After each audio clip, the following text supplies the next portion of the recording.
Original Short Stories, Volume 10. By Guy de Maupassant. The Christening. Well, doctor, a little brandy? With pleasure. The old ship's surgeon, holding out his glass, watched it as it slowly filled with the golden liquid. Then, holding it in front of his eyes, he let the light from the lamp stream through it, smelled it, tasted a few drops, and smacked his lips with relish. Then he said, "Ah! The charming poison!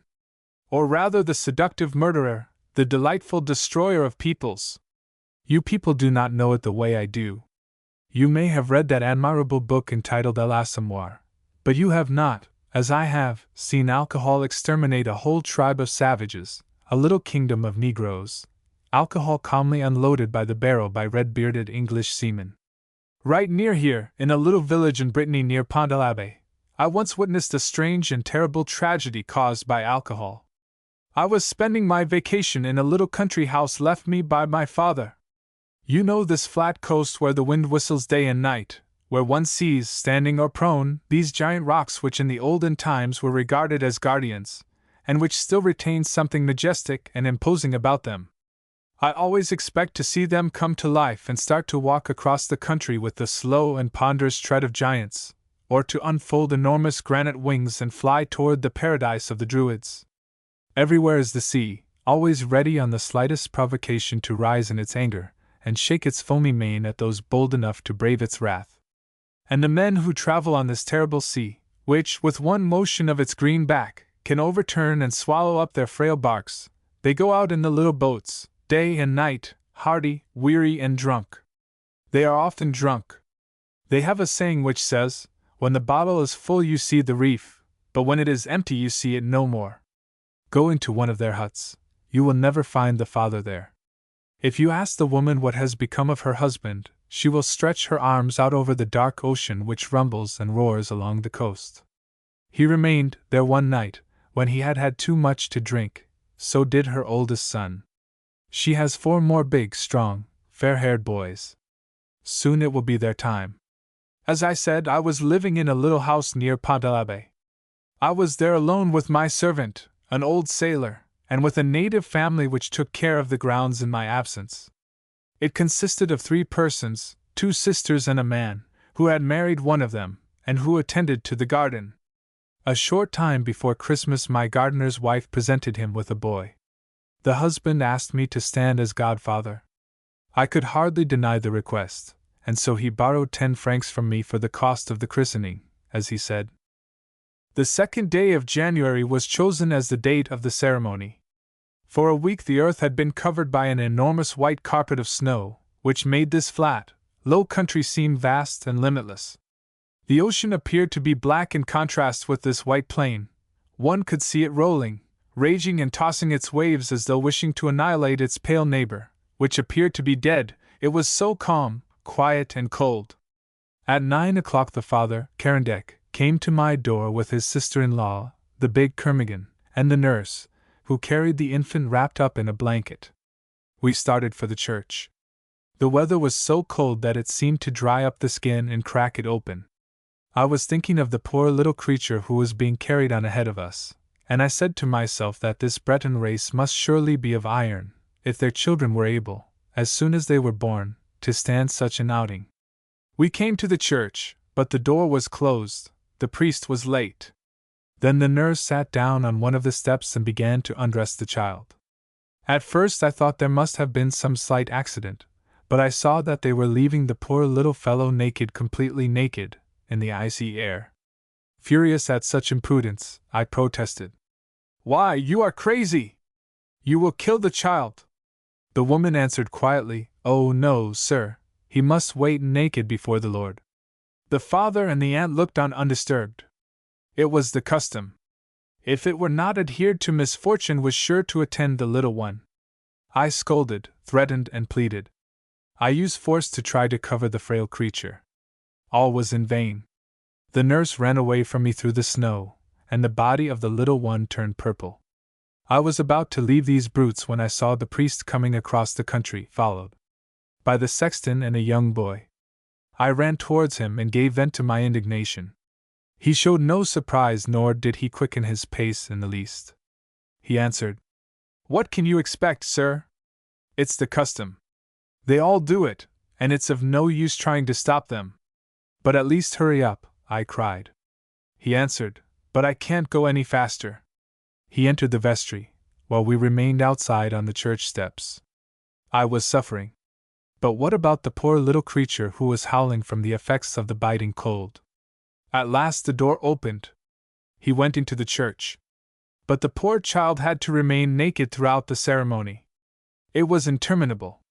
The priest stammered over the Latin words and mispronounced them horribly. He walked slowly and with a ponderous tread. His white surplice chilled my heart. It seemed as though, in the name of a pitiless and barbarous God, he had wrapped himself in another kind of snow in order to torture this little piece of humanity that suffered so from the cold. Finally, the christening was finished according to the rites, and I saw the nurse once more take the frozen, moaning child and wrap it up in the blanket. The priest said to me, "Do you wish to sign the register?" Turning to my gardener, I said, "Hurry up and get home quickly so that you can warm that child." I gave him some advice so as to ward off, if not too late, a bad attack of pneumonia. He promised to follow my instructions and left with his sister-in-law and the nurse. I followed the priest into the vestry, and when I had signed he demanded 5 francs for expenses.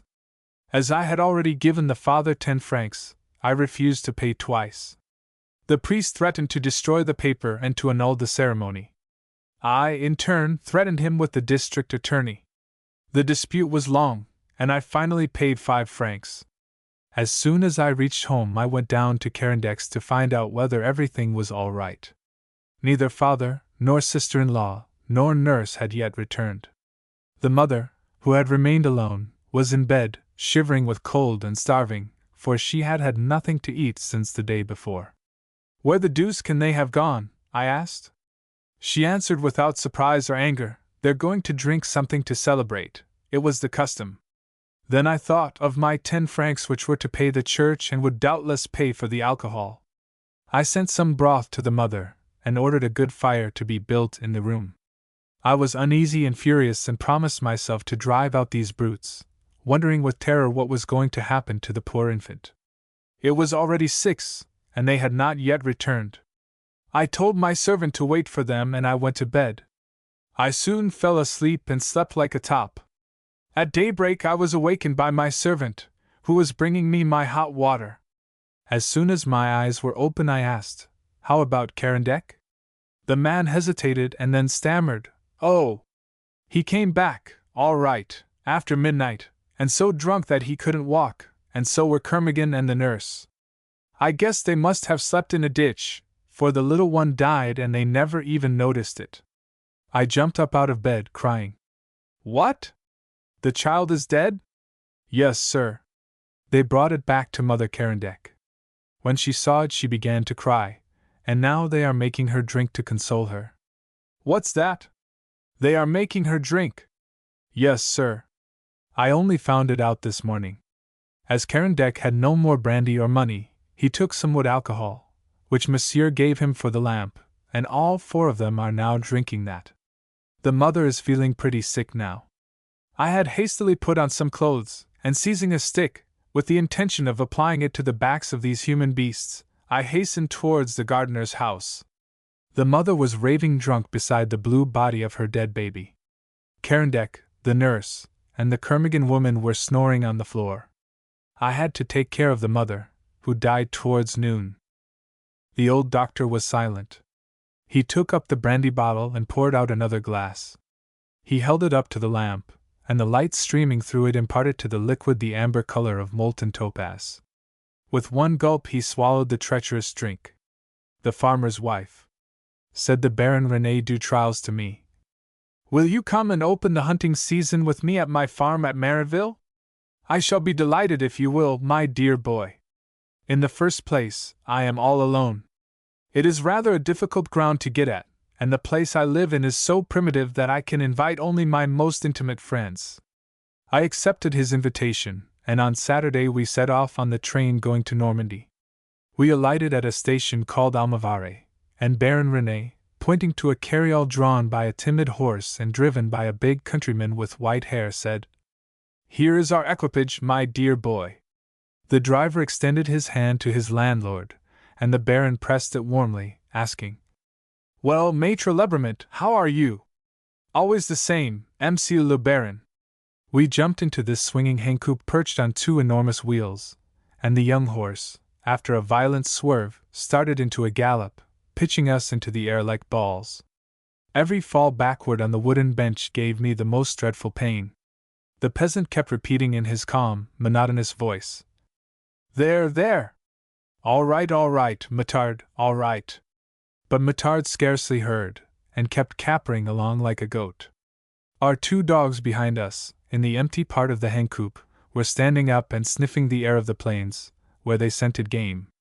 The Baron gazed with a sad eye into the distance at the vast Norman landscape, undulating and melancholy, like an immense English park, where the farmyards, surrounded by 2 or 4 rows of trees and full of dwarfed apple trees which hid the houses, gave a vista as far as the eye could see of forest trees, copses and shrubbery such as landscape gardeners look for in laying out the boundaries of princely estates.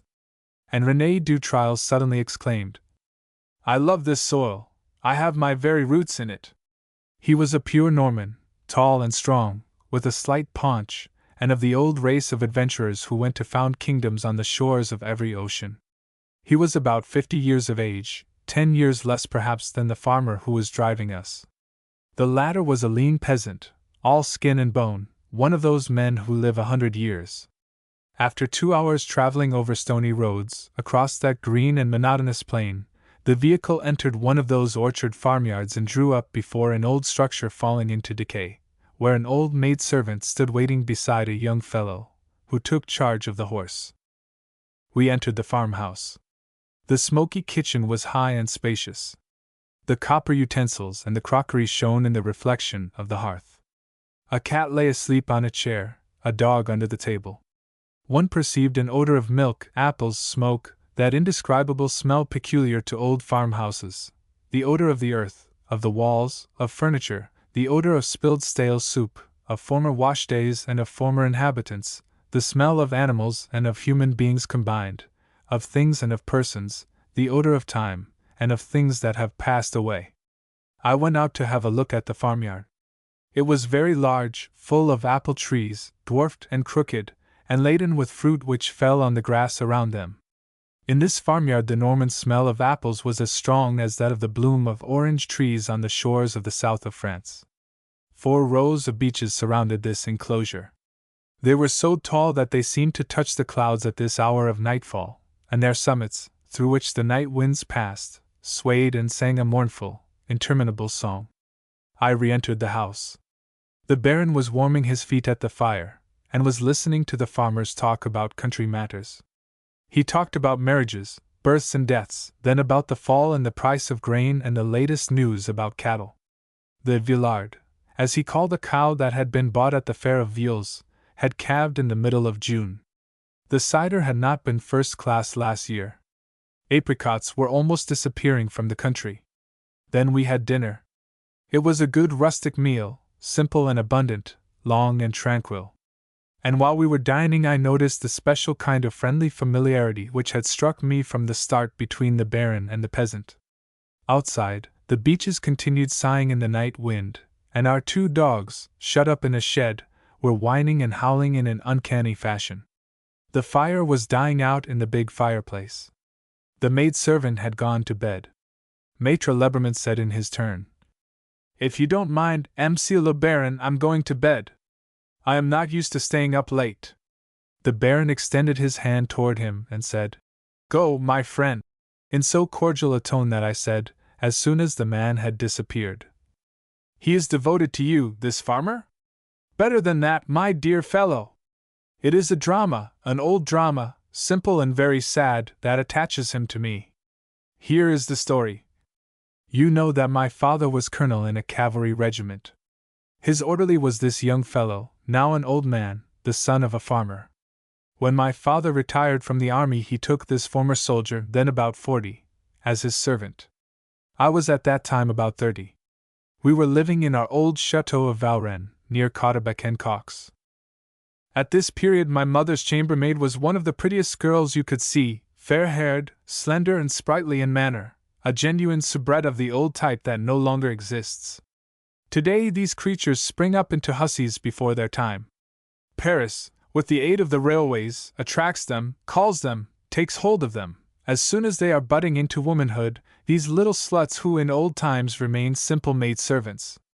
Every man passing by, as recruiting sergeants did formerly, looking for recruits, with conscripts, entices and ruins them, these foolish lassies, and we have now only the scum of the female sex for servant maids, all that is dull, nasty, common, ill-formed, too ugly, even for gallantry.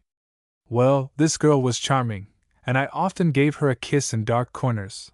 Nothing more, I swear to you. She was virtuous, besides, and I had some respect for my mother's house, which is more than can be said of the blackguards of the present day. Now, it happened that my manservant, the ex-soldier, the old farmer you have just seen, fell madly in love with this girl, perfectly daft. The first thing we noticed was that he forgot everything, he paid no attention to anything. My father said incessantly, "See here, Jean, what's the matter with you? Are you ill?" He replied, "No, no, Monsieur le Baron. There's nothing the matter with me." He grew thin, he broke glasses and let plates fall when waiting on the table. We thought he must have been attacked by some nervous affection, and sent for the doctor, who thought he could detect symptoms of spinal disease. Then my father, full of anxiety about his faithful manservant, decided to place him in a private hospital. When the poor fellow heard of my father's intentions, he made a clean breast of it. Monsieur le Baron. Well, my boy. You see, the thing I want is not physic. Ha! What is it, then? It's marriage! My father turned round and stared at him in astonishment. What's that you say, eh? It's marriage. Marriage. So then, you jackass, you're to love. That's how it is, Monsieur le Baron. And my father began to laugh so immoderately that my mother called out through the wall of the next room. What in the world is the matter with you, Gontran? He replied. Come here, Catherine. And when she came in, he told her, with tears in his eyes from sheer laughter, that his idiot of a servant man was lovesick. But my mother, instead of laughing, was deeply affected. Who is it that you have fallen in love with, my poor fellow? She asked. He answered without hesitation. With Louise, Madame le Baron. My mother said with the utmost gravity, we must try to arrange this matter the best way we can. So Louise was sent for and questioned by my mother, and she said in reply that she knew all about Jean's liking for her, that in fact Jean had spoken to her about it several times, but that she did not want him. She refused to say why. And 2 months elapsed, during which my father and mother never ceased to urge this girl to marry Jean. As she declared she was not in love with any other man, she could not give any serious reason for her refusal. My father at last overcame her resistance by means of a big present of money, and started the pair of them on a farm, this very farm. I did not see them for 3 years, and then I learned that Louise had died of consumption.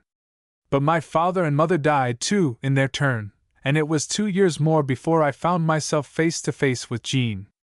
At last, one autumn day about the end of October, the idea came into my head to go hunting on this part of my estate, which my father had told me was full of game.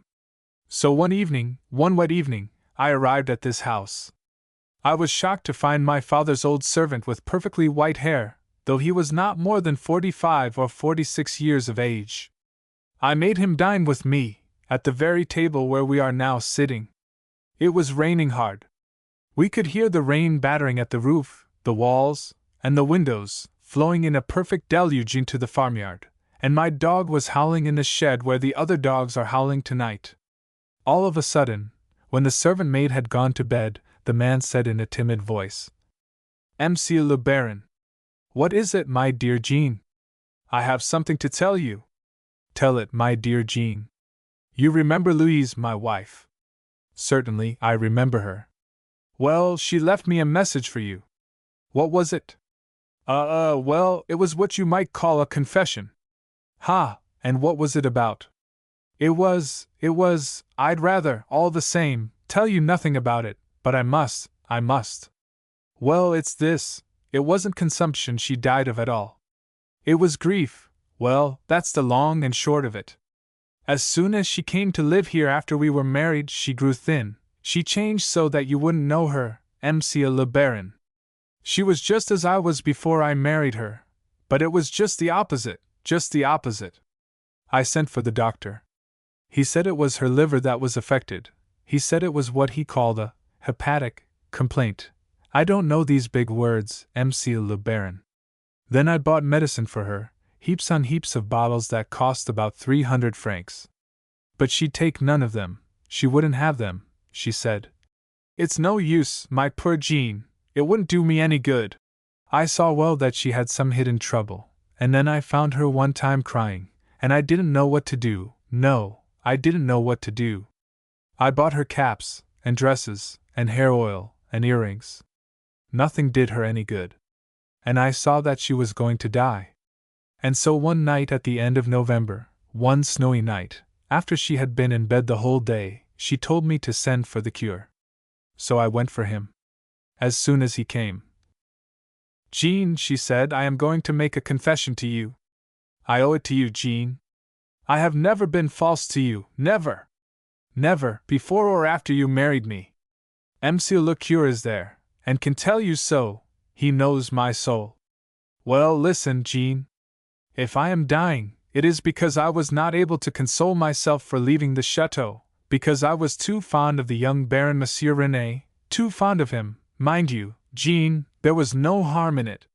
This is the thing that's killing me. When I could see him no more, I felt that I should die.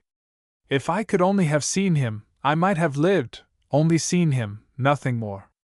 I wish you tell him some day, by and by, when I am no longer here. You will tell him, swear you will, Jean, swear it, in the presence of Monsieur le Curé. It will console me to know that he will know it one day, that this was the cause of my death. Swear it! Well, I gave her my promise, Monsieur le Baron, and on the faith of an honest man I have kept my word. And then he ceased speaking, his eyes filling with tears. Good God!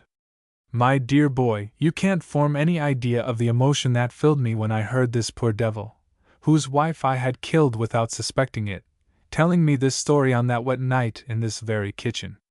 I exclaimed, Ah! My poor Jean! My poor Jean! He murmured, Well, that's all, Monsieur le Baron. I could not help it, one way or the other, and now it's all over. I caught his hand across the table, and I began to weep. He asked, Will you come and see her grave? I nodded assent, for I couldn't speak. He rose, lighted a lantern, and we walked through the blinding rain by the light of the lantern. He opened a gate, and I saw some crosses of black wood. Suddenly he stopped before a marble slab and said, There it is, and he flashed the lantern close to it so that I could read the inscription. We fell on our knees in the damp grass, he and I, with the lantern between us, and I saw the rain beating on the white marble slab. And I thought of the heart of her sleeping there in her grave. Ah! Poor heart! Poor heart! Since then I come here every year. And I don't know why, but I feel as if I were guilty of some crime in the presence of this man who always looks as if he forgave me. The devil. The peasant and the doctor stood on opposite sides of the bed, beside the old, dying woman. She was calm and resigned and her mind quite clear as she looked at them and listened to their conversation. She was going to die, and she did not rebel at it, for her time was come, as she was 92. The July sun streamed in at the window and the open door and cast its hot flames on the uneven brown clay floor, which had been stamped down by 4 generations of clodhoppers. The smell of the fields came in also, driven by the sharp wind and parched by the noontide heat. The grasshoppers chirped themselves hoarse, and filled the country with their shrill noise, which was like that of the wooden toys which are sold to children at fair time. The doctor raised his voice and said, Honoré, you cannot leave your mother in this state, she may die at any moment. And the peasant, in great distress, replied, But I must get in my wheat, for it has been lying on the ground a long time, and the weather is just right for it. What do you say about it, mother? And the dying old woman, still tormented by her Norman avariciousness, replied yes with her eyes and her forehead, and thus urged her son to get in his wheat, and to leave her to die alone.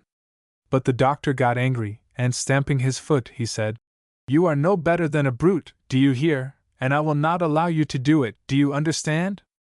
And if you must get in your wheat today, go and fetch Rapet's wife and make her look after your mother.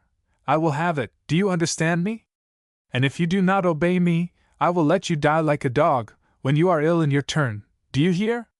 The peasant, a tall, thin fellow with slow movements, who was tormented by indecision, by his fear of the doctor and his fierce love of saving, hesitated, calculated, and stammered out. How much does La Rapet charge for attending sick people? How should I know? The doctor cried. That depends upon how long she is needed. Settle it with her, by heaven! But I want her to be here within an hour, do you hear? So the man decided. I will go for her, he replied. Don't get angry, doctor. And the latter left, calling out as he went. Be careful, be very careful, you know, for I do not joke when I am angry.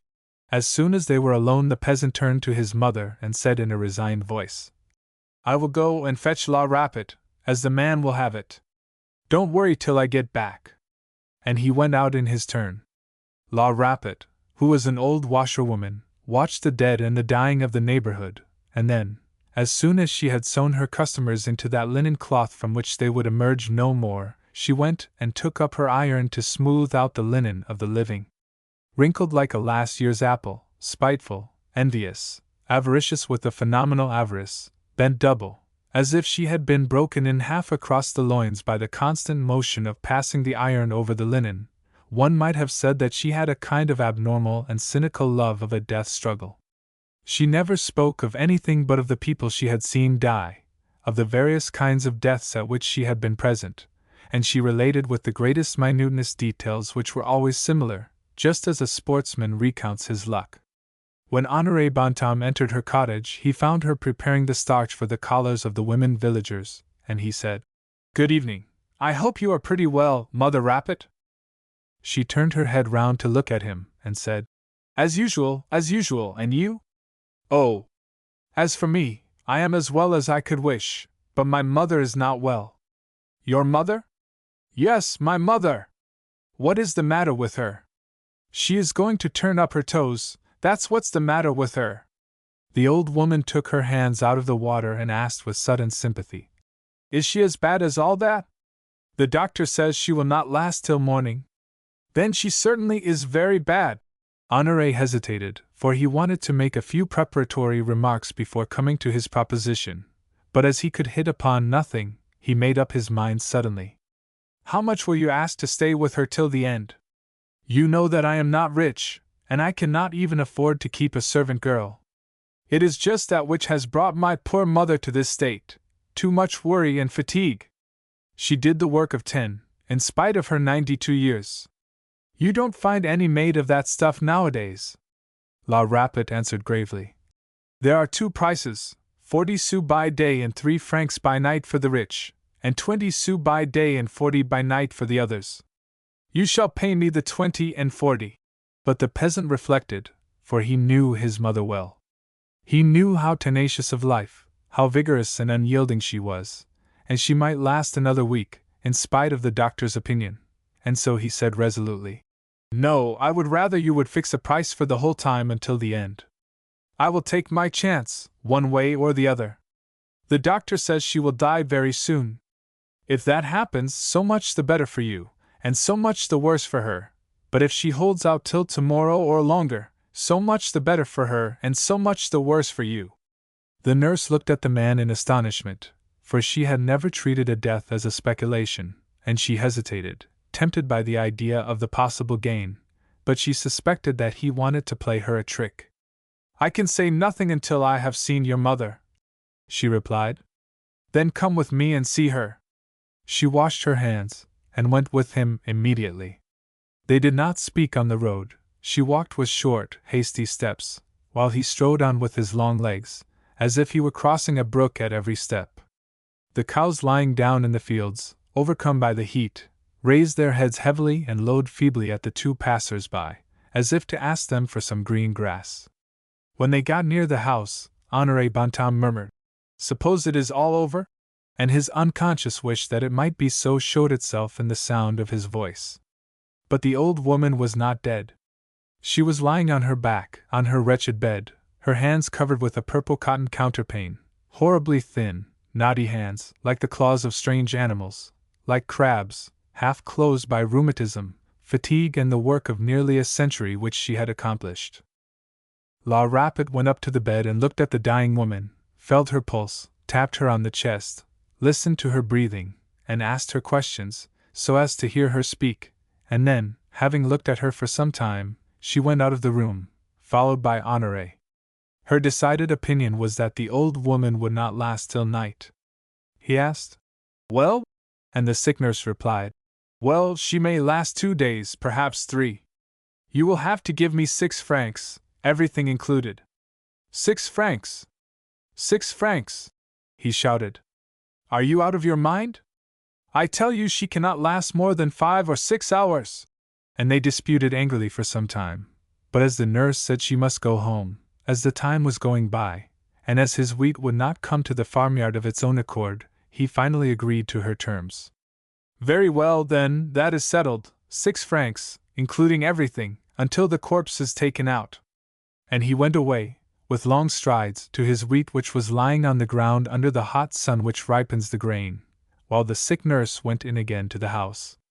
She had brought some work with her, for she worked without ceasing by the side of the dead and dying, sometimes for herself, sometimes for the family which employed her as seamstress and paid her rather more in that capacity.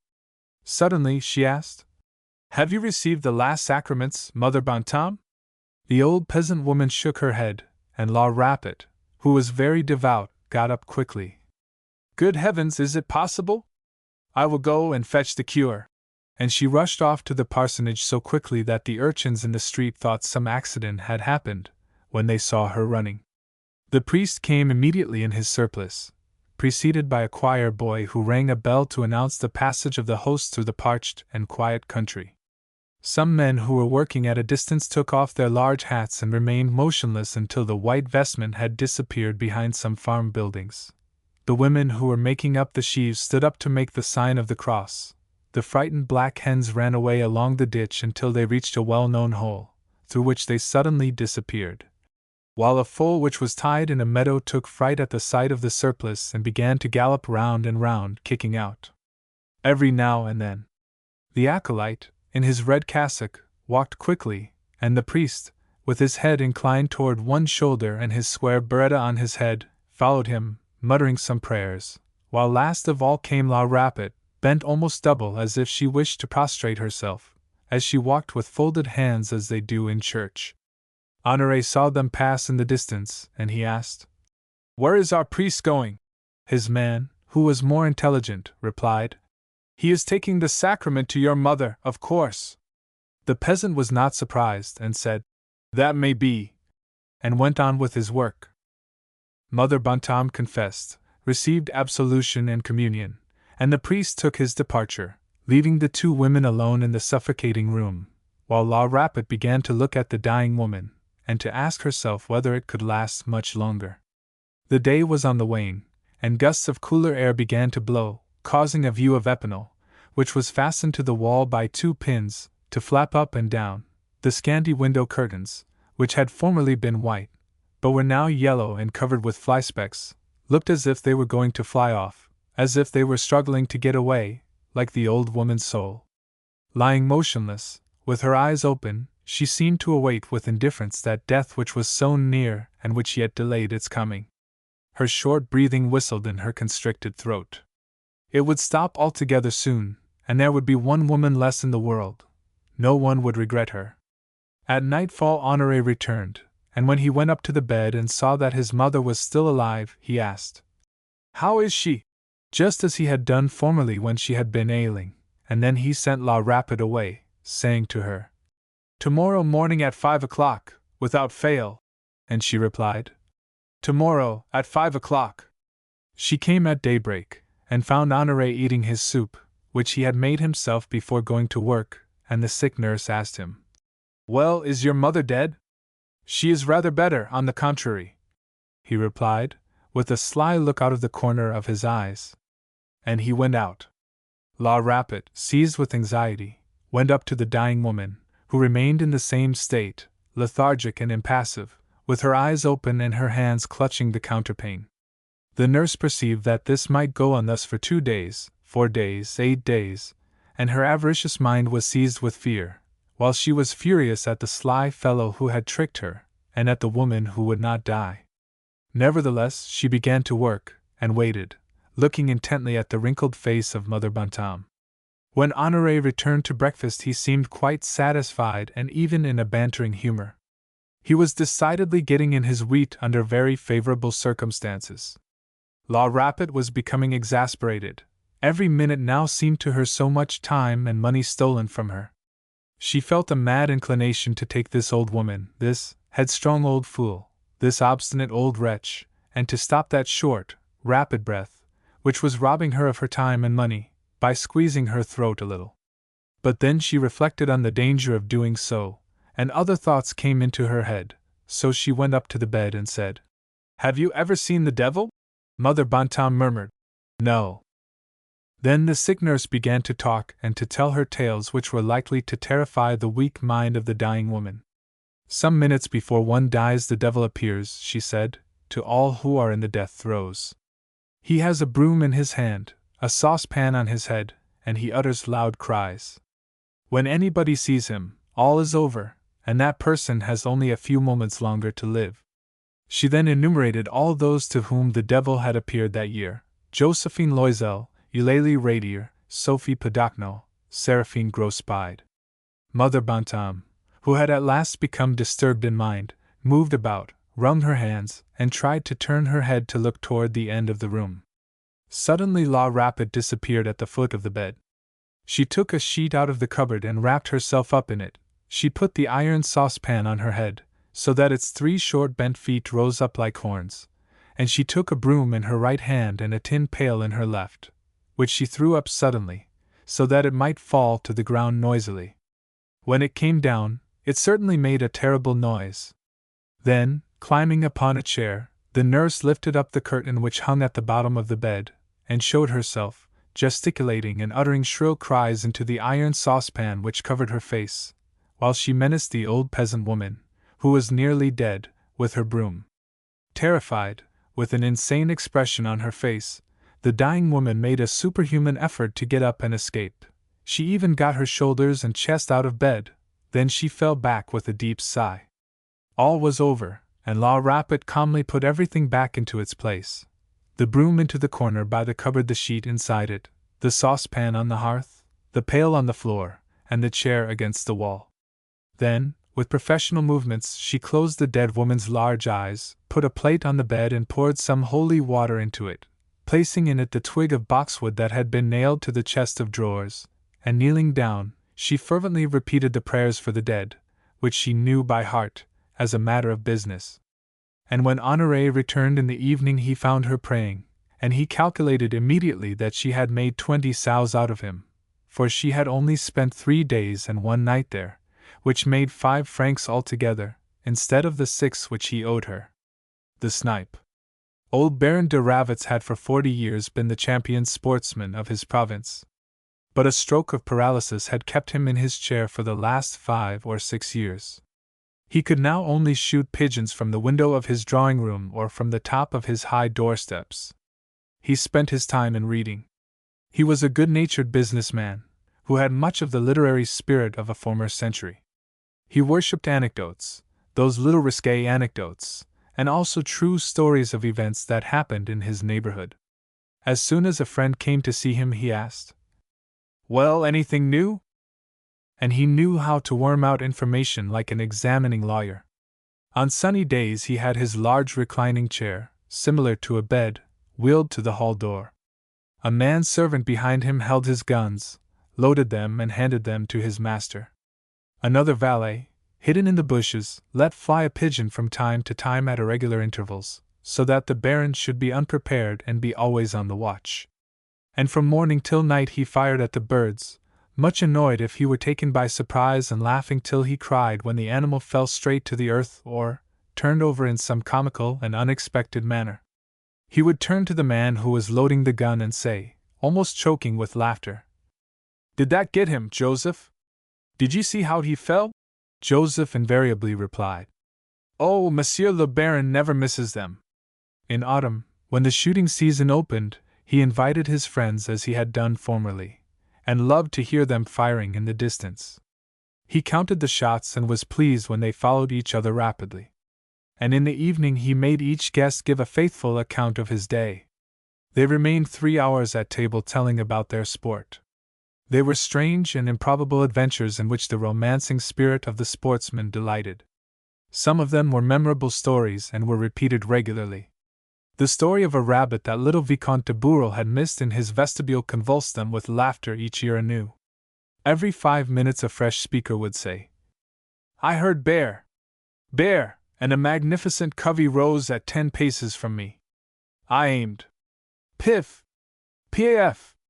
And I saw a shower, a veritable shower of birds. There were 7 of them. And they all went into raptures, amazed, but reciprocally credulous. But there was an old custom in the house called the story of the snipe. Whenever this queen of birds was in season, the same ceremony took place at each dinner. As they worshipped this incomparable bird, each guest ate one every evening, but the heads were all left in the dish. Then the Baron, acting the part of a bishop, had a plate brought to him containing a little fat, and he carefully anointed the precious heads, holding them by the tip of their slender, needle-like beak. A lighted candle was placed beside him, and everyone was silent in an anxiety of expectation. Then he took one of the heads thus prepared, stuck a pin through it, and stuck the pin on a cork, keeping the whole contrivance steady by means of little cross sticks, and carefully placed this object on the neck of a bottle in the manner of a tourniquet. All the guests counted simultaneously in a loud tone. 1, 2, 3. And the Baron with a fillip of the finger made this toy whirl round. The guest to whom the long beak pointed when the head stopped became the possessor of all the heads, a feast fit for a king, which made his neighbors look askance. He took them one by one and toasted them over the candle. The grease sputtered, the roasting flesh smoked, and the lucky winner ate the head, holding it by the beak and uttering exclamations of enjoyment. And at each head the diners, raising their glasses, drank to his health. When he had finished the last head he was obliged, at the Baron's orders, to tell an anecdote to compensate the disappointed ones. Here are some of the stories. The will. I knew that tall young fellow, René de Bournval. He was an agreeable man, though rather melancholy and seemed prejudiced against everything, was very skeptical, and he could with a word tear down social hypocrisy. He would often say, There are no honorable men, or, at least, they are only relatively so when compared with those lower than themselves. He had 2 brothers, whom he never saw, the Messrs. de Courcils. I always supposed they were by another father, on account of the difference in the name. I had frequently heard that the family had a strange history, but did not know the details. As I took a great liking to René, we soon became intimate friends, and one evening, when I had been dining with him alone, I asked him, by chance, Are you a son of the first or second marriage? He grew rather pale, and then flushed, and did not speak for a few moments. He was visibly embarrassed. Then he smiled in the melancholy, gentle manner, which was peculiar to him, and said, My dear friend, if it will not weary you, I can give you some very strange particulars about my life. I know that you are a sensible man, so I do not fear that our friendship will suffer by my revelations, and should it suffer, I should not care about having you for my friend any longer. My mother, Madame de Courcils, was a poor little, timid woman, whom her husband had married for the sake of her fortune, and her whole life was one of martyrdom. Of a loving, timid, sensitive disposition, she was constantly being ill-treated by the man who ought to have been my father, one of those boors called country gentlemen. A month after their marriage he was living a licentious life and carrying on liaisons with the wives and daughters of his tenants. This did not prevent him from having 3 children by his wife, that is, if you count me in. My mother said nothing, and lived in that noisy house like a little mouse. Set aside, unnoticed, nervous, she looked at people with her bright, uneasy, restless eyes, the eyes of some terrified creature which can never shake off its fear. And yet she was pretty, very pretty and fair, a pale blonde, as if her hair had lost its color through her constant fear. Among the friends of Monsieur de Courcelles who constantly came to her chateau, there was an ex-cavalry officer, a widower, a man who was feared, who was at the same time tender and violent, capable of the most determined resolves, Monsieur de Bournval, whose name I bear. He was a tall, thin man, with a heavy black mustache. I am very like him. He was a man who had read a great deal, and his ideas were not like those of most of his class. His great-grandmother had been a friend of J. Rousseau's, and one might have said that he had inherited something of this ancestral connection.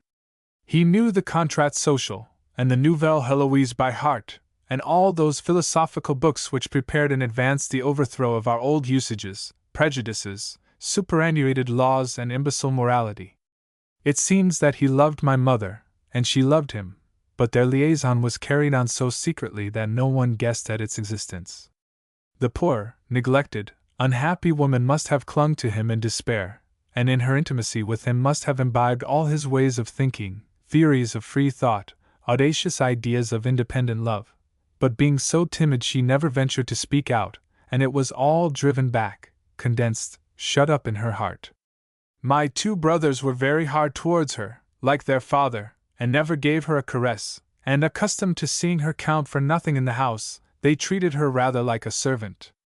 I was the only one of her sons who really loved her and whom she loved. When she died I was 17, and I must add, in order that you may understand what follows, that a lawsuit between my father and mother had been decided in my mother's favor, giving her the bulk of the property, and thanks to the tricks of the law, and the intelligent devotion of a lawyer to her interests, the right to make her will in favor of whom she pleased. We were told that there was a will at the lawyer's office and were invited to be present at the reading of it. I can remember it, as if it were yesterday.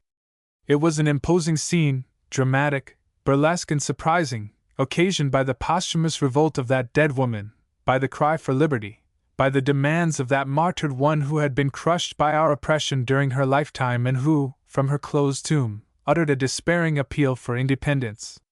The man who believed he was my father, a stout, ruddy-faced man, who looked like a butcher, and my brothers, 2 great fellows of 20 and 22, were waiting quietly in their chairs. Monsieur de Bournval, who had been invited to be present, came in and stood behind me. He was very pale and bit his mustache, which was turning gray. No doubt he was prepared for what was going to happen. The lawyer double-locked the door and began to read the will, after having opened, in our presence, the envelope, sealed with red wax, of the contents of which he was ignorant. My friend stopped talking abruptly, and rising, took from his writing-table an old paper, unfolded it, kissed it, and then continued. "This is the will of my beloved mother." Monsieur de Courcelles had risen and he cried, "It is the will of a madwoman." Then Monsieur de Bournval stepped forward and said in a loud, penetrating voice, "I, Simon de Bournval, solemnly declare that this writing contains nothing but the strict truth, and I am ready to prove it by letters which I possess." On hearing that, Monsieur de Courcelles went up to him, and I thought that they were going to attack each other. There they stood, both of them tall, one stout and the other thin, both trembling. My mother's husband stammered out, "You are a worthless wretch," and the other replied in a loud, dry voice, "We will meet elsewhere, monsieur. I should have already slapped your ugly face and challenged you long since if I had not, before everything else, thought of the peace of mind during her lifetime of that poor woman whom you caused to suffer so greatly." Then, turning to me, he said, "You are my son, will you come with me? I have no right to take you away, but I shall assume it, if you are willing to come with me." I shook his hand without replying, and we went out together. I was certainly 3 parts mad. 2 days later Monsieur de Bournval killed Monsieur de Courcelles in a duel. My brothers, to avoid a terrible scandal, held their tongues. I offered them and they accepted half the fortune which my mother had left me. I took my real father's name, renouncing that which the law gave me, but which was not really mine. Monsieur de Bournval died 3 years later and I am still inconsolable. He rose from his chair, walked up and down the room, and standing in front of me said, "Well, I say that my mother's will was one of the most beautiful, the most loyal, as well as one of the grandest acts that a woman could perform. Do you not think so?" I held out both hands to him, saying, "I most certainly do, my friend." Walter Schnaff's adventure. Ever since he entered France with the invading army, Walter Schnaffs had considered himself the most unfortunate of men. He was large, had difficulty in walking, was short of breath, and suffered frightfully with his feet, which were very flat and very fat. But he was a peaceful, benevolent man, not warlike or sanguinary, the father of 4 children whom he adored, and married to a little blonde whose little tendernesses, attentions, and kisses he recalled with despair every evening. He liked to rise late and retire early, to eat good things in a leisurely manner, and to drink beer in the saloon. He reflected, besides, that all that is sweet in existence vanishes with life, and he maintained in his heart a fearful hatred, instinctive as well as logical, for cannon, rifles, revolvers, and swords, but especially for bayonets, feeling that he was unable to dodge this dangerous weapon rapidly enough to protect his big paunch. And when night fell and he lay on the ground, wrapped in his cape beside his comrades who were snoring, he thought long and deeply about those he had left behind and of the dangers in his path. If he were killed, what would become of the little ones? Who would provide for them and bring them up?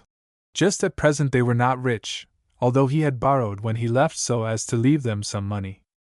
And Walter Schnaffs wept when he thought of all this. At the beginning of a battle his legs became so weak that he would have fallen if he had not reflected that the entire army would pass over his body. The whistling of the bullets gave him gooseflesh. For months he had lived thus in terror and anguish. His company was marching on Normandy, and one day he was sent to reconnoiter with a small detachment, simply to explore a portion of the territory and to return at once. All seemed quiet in the country, nothing indicated an armed resistance. But as the Prussians were quietly descending into a little valley traversed by deep ravines, a sharp fusillade made them halt suddenly, killing 20 of their men, and a company of sharpshooters, suddenly emerging from a little wood as large as your hand, darted forward with bayonets at the end of their rifles. Walter Schnaffs remained motionless at first, so surprised and bewildered that he did not even think of making his escape. Then he was seized with a wild desire to run away, but he remembered at once that he ran like a tortoise compared with those thin Frenchmen, who came bounding along like a lot of goats. Perceiving a large ditch full of brushwood covered with dead leaves about 6 paces in front of him, he sprang into it with both feet together, without stopping to think of its depth, just as one jumps from a bridge into the river. He fell like an arrow through a thick layer of vines and thorny brambles that tore his face and hands and landed heavily in a sitting posture on a bed of stones. Raising his eyes, he saw the sky through the hole he had made in falling through. This aperture might betray him, and he crawled along carefully on hands and knees at the bottom of this ditch beneath the covering of interlacing branches, going as fast as he could and getting away from the scene of the skirmish. Presently he stopped and sat down, crouched like a hare amid the tall dry grass.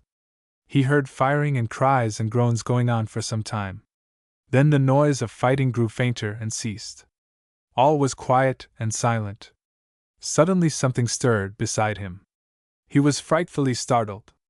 It was a little bird which had perched on a branch and was moving the dead leaves. For almost an hour Walter Schnaff's heart beat loud and rapidly. Night fell, filling the ravine with its shadows. The soldier began to think. What was he to do? What was to become of him? Should he rejoin the army? But how? By what road? And he began over again the horrible life of anguish, of terror, of fatigue and suffering that he had led since the commencement of the war. No! He no longer had the courage. He would not have the energy necessary to endure long marches and to face the dangers to which one was exposed at every moment. But what should he do? He could not stay in this ravine in concealment until the end of hostilities. No, indeed. If it were not for having to eat, this prospect would not have daunted him greatly. But he had to eat every day. And here he was, alone, armed and in uniform, on the enemy's territory, far from those who would protect him. A shiver ran over him. All at once he thought, if I were only a prisoner! And his heart quivered with a longing, an intense desire to be taken prisoner by the French. A prisoner, he would be saved, fed, housed, sheltered from bullets and swords, without any apprehension whatever, in a good, well-kept prison. A prisoner! What a dream! His resolution was formed at once. I will constitute myself a prisoner! He rose, determined to put this plan into execution without a moment's delay. But he stood motionless, suddenly a prey to disturbing reflections and fresh terrors. Where would he make himself a prisoner, and how? In what direction? And frightful pictures of death came into his mind. He would run terrible danger in venturing alone through the country with his pointed helmet. Supposing he should meet some peasants. These peasants, seeing a Prussian who had lost his way, an unprotected Prussian, would kill him as if he were a stray dog. They would murder him with their forks, their picks, their scythes, and their shovels.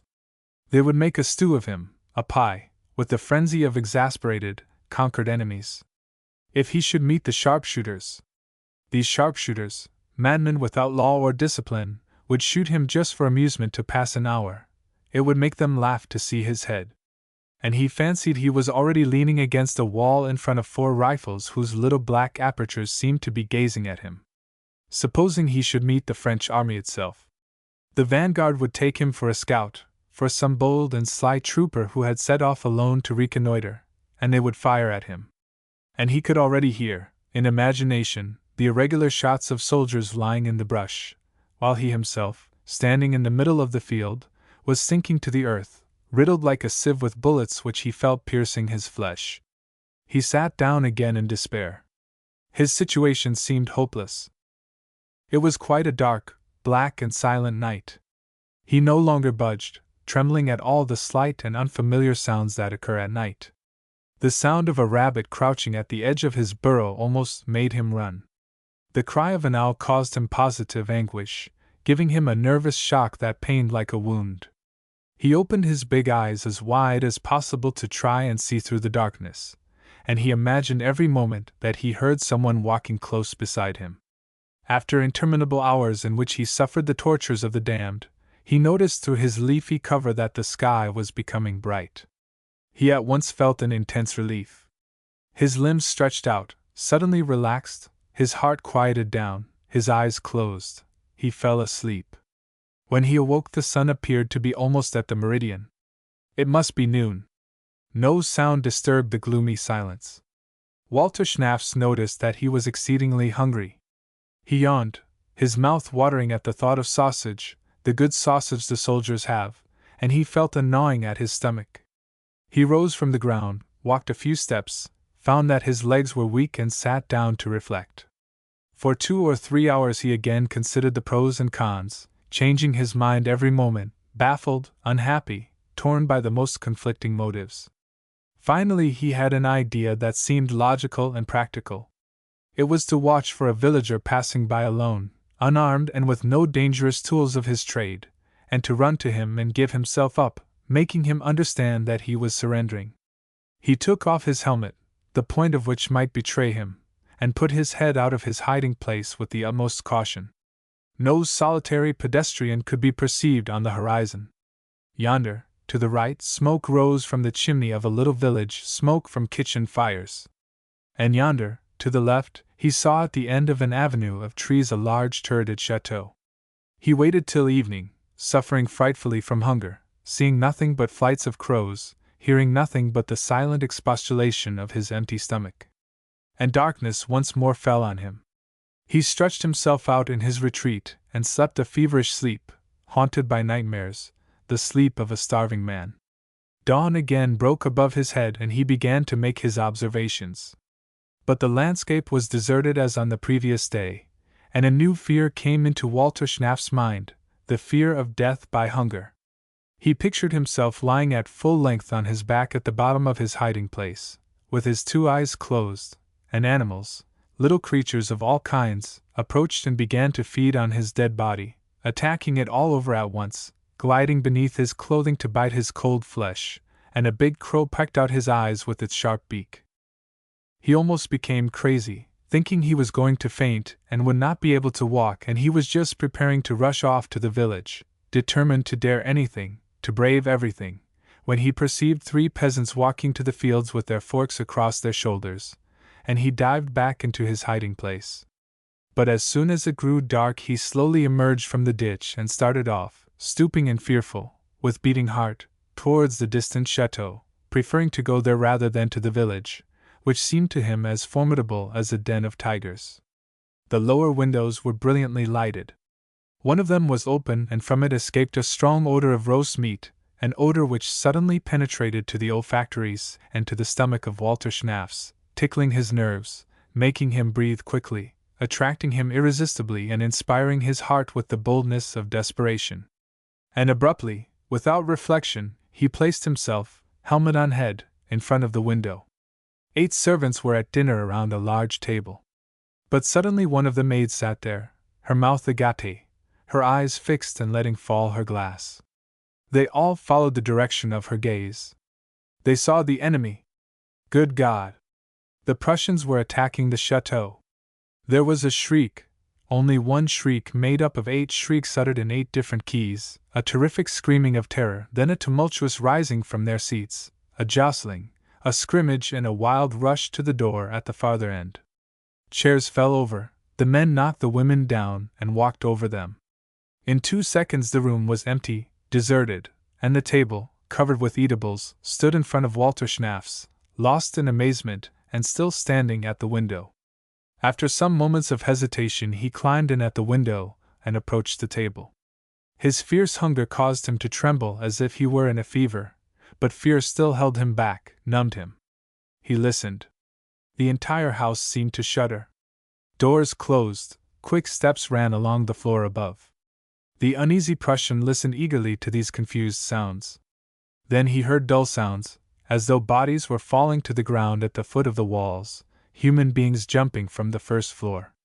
Then all motion, all disturbance ceased, and the great chateau became as silent as the grave. Walter Schnafs sat down before a clean plate and began to eat. He took great mouthfuls, as if he feared he might be interrupted before he had swallowed enough. He shoveled the food into his mouth, open like a trap, with both hands, and chunks of food went into his stomach, swelling out his throat as it passed down. Now and then he stopped, almost ready to burst like a stopped-up pipe. Then he would take the cider jug and wash down his esophagus as one washes out a clogged rain pipe. He emptied all the plates, all the dishes and all the bottles. Then, intoxicated with drink and food, besotted, red in the face, shaken by hiccups, his mind clouded and his speech thick, he unbuttoned his uniform in order to breathe, or he could not have taken a step. His eyes closed, his mind became torpid. He leaned his heavy forehead on his folded arms on the table and gradually lost all consciousness of things and events. The last quarter of the moon above the trees in the park shed a faint light on the landscape. It was the chill hour that precedes the dawn. Numerous silent shadows glided among the trees, and occasionally a blade of steel gleamed in the shadow as a ray of moonlight struck it. The quiet chateau stood there in dark outline. Only 2 windows were still lighted up on the ground floor. Suddenly a voice thundered, "Forward! Nom dun nom! To the breach, my lads!" And in an instant the doors, shutters, and window panes fell in beneath a wave of men who rushed in, breaking, destroying everything, and took the house by storm. In a moment 50 soldiers, armed to the teeth, bounded into the kitchen, where Walter Schnafs was peacefully sleeping, and placing to his breast 50 loaded rifles, they overturned him, rolled him on the floor, seized him and tied his head and feet together. He gasped in amazement, too besotted to understand, perplexed, bruised, and wild with fear. Suddenly a big soldier, covered with gold lace, put his foot on his stomach, shouting, "You are my prisoner! Surrender!" The Prussian heard only the one word, prisoner, and he sighed. Yeah. He was raised from the floor, tied in a chair, and examined with lively curiosity by his victors, who were blowing like whales. Several of them sat down, done up with excitement and fatigue. He smiled, actually smiled, secure now that he was at last a prisoner. Another officer came into the room and said, "Colonel, the enemy has escaped. Several seem to have been wounded. We are in possession." The big officer, who was wiping his forehead, exclaimed, "Victory!"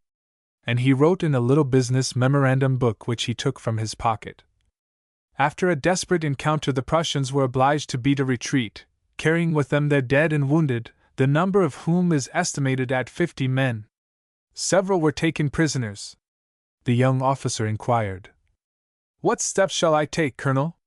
"We will retire in good order," replied the colonel, "to avoid having to return and make another attack with artillery and a larger force of men." And he gave the command to set out. The column drew up in line in the darkness beneath the walls of the chateau and filed out, a guard of 6 soldiers with revolvers in their hands surrounding Walter Schnaffs, who was firmly bound. Scouts were sent ahead to reconnoiter. They advanced cautiously, halting from time to time. At daybreak they arrived at the district of La Roche-Oiselle, whose National Guard had accomplished this feat of arms. The uneasy and excited inhabitants were expecting them. When they saw the prisoner's helmet, tremendous shouts arose. The women raised their arms in wonder, the old people wept. An old grandfather threw his crutch at the Prussian and struck the nose of one of their own defenders. The colonel roared, "See that the prisoner is secure!" At length they reached the town hall.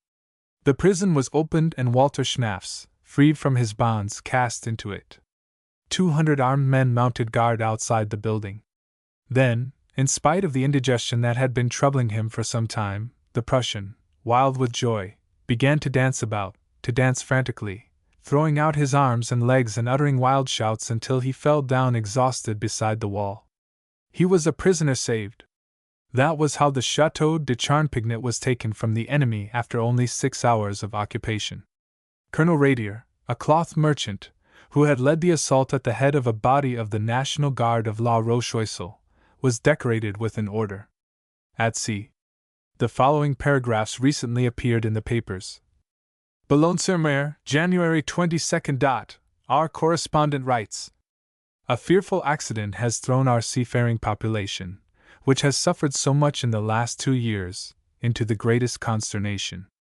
The fishing smack commanded by Captain Javel, on entering the harbor, was wrecked on the rocks of the harbor breakwater. In spite of the efforts of the lifeboat and the shooting of lifelines from the shore, 4 sailors and the cabin boy were lost. The rough weather continues. Fresh disasters are anticipated. Who is this Captain Javel? Is he the brother of the one-armed man? If the poor man tossed about in the waves and dead, perhaps, beneath his wrecked boat, is the one I am thinking of, he took part, just 18 years ago, in another tragedy, terrible and simple as are all these fearful tragedies of the sea. Javel, Sr., was then master of a trawling smack. The trawling smack is the ideal fishing boat. So solidly built that it fears no weather, with a round bottom, tossed about unceasingly on the waves like a cork, always on top, always thrashed by the harsh salt winds of the English Channel, it plows the sea unweariedly with bellying sail, dragging along at its side a huge trawling net, which scours the depths of the ocean, and detaches and gathers in all the animals asleep in the rocks, the flat fish glued to the sand, the heavy crabs with their curved claws, and the lobsters with their pointed mustaches. When the breeze is fresh and the sea choppy, the boat starts into trawl. The net is fastened all along a big log of wood clamped with iron and is let down by 2 ropes on pulleys at either end of the boat. And the boat, driven by the wind and the tide, draws along this apparatus which ransacks and plunders the depths of the sea. Javel had on board his younger brother, 4 sailors and a cabin boy. He had set sail from Boulogne on a beautiful day to go trawling. But presently a wind sprang up, and a hurricane obliged the smack to run to shore. She gained the English coast, but the high sea broke against the rocks and dashed on the beach, making it impossible to go into port, filling all the harbor entrances with foam and noise and danger. The smack started off again, riding on the waves, tossed, shaken, dripping, buffeted by masses of water, but game in spite of everything, accustomed to this boisterous weather, which sometimes kept it roving between the 2 neighboring countries without its being able to make port in either. At length the hurricane calmed down just as they were in the open, and although the sea was still high, the captain gave orders to cast the net. So it was lifted overboard, and 2 men in the bows and 2 in the stern began to unwind the ropes that held it. It suddenly touched bottom, but a big wave made the boat heel, and Javel, Jr., who was in the bows directing the lowering of the net, staggered, and his arm was caught in the rope which the shock had slipped from the pulley for an instant. He made a desperate effort to raise the rope with the other hand, but the net was down, and the taut rope did not give. The man cried out in agony. They all ran to his aid. His brother left the rudder. They all seized the rope, trying to free the arm it was bruising. But in vain. "We must cut it," said a sailor, and he took from his pocket a big knife, which, with 2 strokes, could save young Javel's arm. But if the rope were cut, the trawling net would be lost, and this net was worth money, a great deal of money, 1,500 francs. And it belonged to Javel, senior, who was tenacious of his property. "No, do not cut, wait, I will luff," he cried, in great distress. And he ran to the helm and turned the rudder.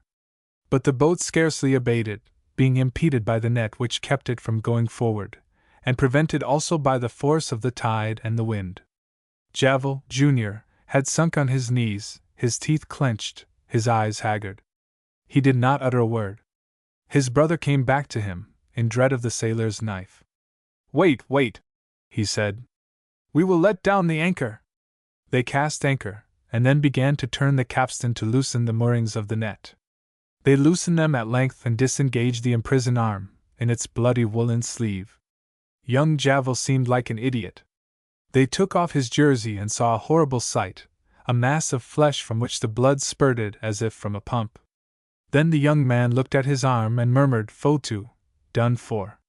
Then, as the blood was making a pool on the deck of the boat, one of the sailors cried, "He will bleed to death, we must bind the vein." So they took a cord, a thick, brown, tarry cord, and twisting it around the arm above the wound, tightened it with all their might. The blood ceased to spurt by slow degrees, and presently stopped altogether. Young Javel rose, his arm hanging at his side. He took hold of it with the other hand, raised it, turned it over, shook it.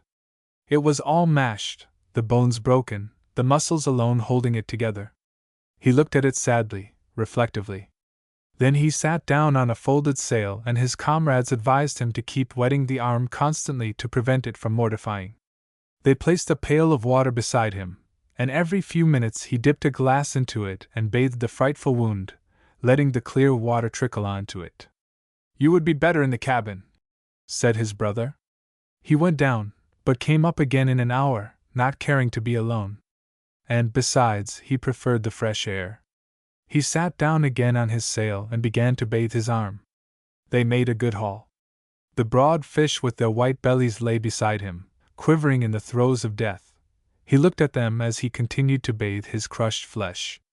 As they were about to return to Boulogne, the wind sprang up anew, and the little boat resumed its mad course, bounding and tumbling about, shaking up the poor wounded man. Night came on. The sea ran high until dawn. As the sun rose, the English coast was again visible, but, as the weather had abated a little, they turned back towards the French coast, tacking as they went. Towards evening, Javel, Jr., called his comrades and showed them some black spots, all the horrible tokens of mortification in the portion of the arm below the broken bones. The sailors examined it, giving their opinion. "That might be the black," thought one. "He should put salt water on it," said another. They brought some salt water and poured it on the wound. The injured man became livid, ground his teeth and writhed a little, but did not exclaim. Then, as soon as the smarting had abated, he said to his brother, "Give me your knife." The brother handed it to him. "Hold my arm up, quite straight, and pull it." They did as he asked them. Then he began to cut off his arm. He cut gently, carefully, severing all the tendons with this blade that was sharp as a razor. And presently, there was only a stump left. He gave a deep sigh and said, "It had to be done. It was done for." He seemed relieved and breathed loud. He then began again to pour water on the stump of arm that remained. The sea was still rough, and they could not make the shore. When the day broke, Javel, Jr., took the severed portion of his arm and examined it for a long time. Gangrene had set in. His comrades also examined it and handed it from one to the other, feeling it, turning it over, and sniffing at it. "You must throw that into the sea at once," said his brother. But Javel, Jr., got angry. "Oh no! Oh no!" I don't want to. It belongs to me, does it not, as it is my arm? And he took and placed it between his feet. It will putrefy, just the same, said the older brother. Then an idea came to the injured man. In order to preserve the fish when the boat was long at sea, they packed it in salt, in barrels. He asked, "Why can I not put it in pickle?" "Why, that's a fact," exclaimed the others. Then they emptied one of the barrels, which was full from the haul of the last few days, and right at the bottom of the barrel they laid the detached arm.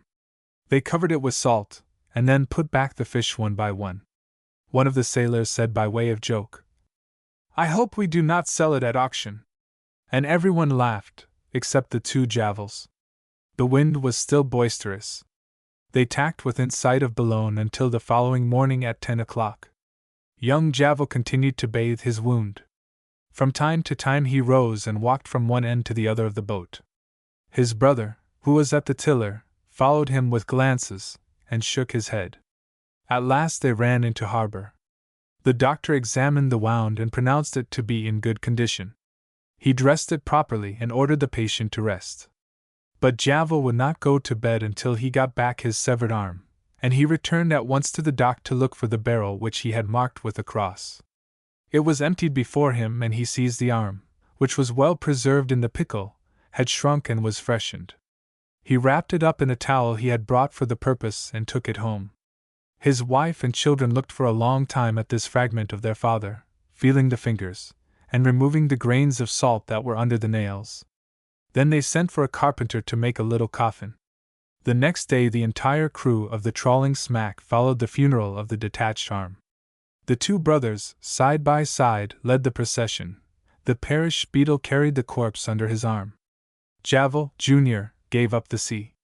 He obtained a small position on the dock, and when he subsequently talked about his accident, he would say confidentially to his auditors, "If my brother had been willing to cut away the net, I should still have my arm, that is sure. But he was thinking only of his property." Minuet. "Great misfortunes do not affect me very much," said John Burdell, an old bachelor who passed for a skeptic. "I have seen war at quite close quarters. I walked across corpses without any feeling of pity. The great brutal facts of nature, or of humanity, may call forth cries of horror or indignation, but do not cause us that tightening of the heart, that shudder that goes down your spine at sight of certain little heartrending episodes. The greatest sorrow that anyone can experience is certainly the loss of a child, to a mother, and the loss of his mother, to a man.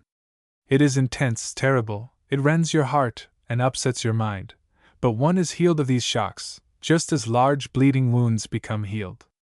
Certain meetings, certain things half perceived, or surmised, certain secret sorrows, certain tricks of fate which awaken us a whole world of painful thoughts, which suddenly unclose to us the mysterious door of moral suffering, complicated, incurable, all the deeper because they appear benign, all the more bitter because they are intangible, all the more tenacious because they appear almost factitious. Leave in our souls a sort of trail of sadness, a taste of bitterness, a feeling of disenchantment, from which it takes a long time to free ourselves. I have always present to my mind 2 or 3 things that others would surely not have noticed, but which penetrated my being like fine, sharp, incurable stings. You might not perhaps understand the emotion that I retained from these hasty impressions. I will tell you one of them. She was very old, but as lively as a young girl. It may be that my imagination alone is responsible for my emotion. I am 50. I was young then and studying law. I was rather sad, somewhat of a dreamer, full of a pessimistic philosophy, and did not care much for noisy cafes, boisterous companions, or stupid girls. I rose early, and one of my chief enjoyments was to walk alone about 8 o'clock in the morning in the nursery garden of the Luxembourg. You people never knew that nursery garden. It was like a forgotten garden of the last century, as pretty as the gentle smile of an old lady. Thick hedges divided the narrow regular paths, peaceful paths between 2 walls of carefully trimmed foliage. The gardener's great shears were pruning unceasingly these leafy partitions, and here and there one came across beds of flowers, lines of little trees looking like schoolboys out for a walk, companies of magnificent rose bushes, or regiments of fruit trees. An entire corner of this charming spot was inhabited by bees. Their straw hives, skillfully arranged at distances on boards, had their entrances, as large as the opening of a thimble, turned towards the sun, and all along the paths one encountered these humming and gilded flies, the true masters of this peaceful spot, the real promenaders of these quiet paths.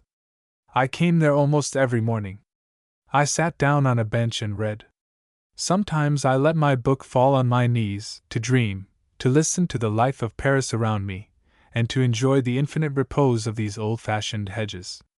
But I soon perceived that I was not the only one to frequent this spot as soon as the gates were opened, and I occasionally met face to face, at a turn in the path, a strange little old man. He wore shoes with silver buckles, knee breeches, a snuff-colored frock coat, a lace jabot, and an outlandish grey hat with wide brim and long-haired surface that might have come out of the Ark.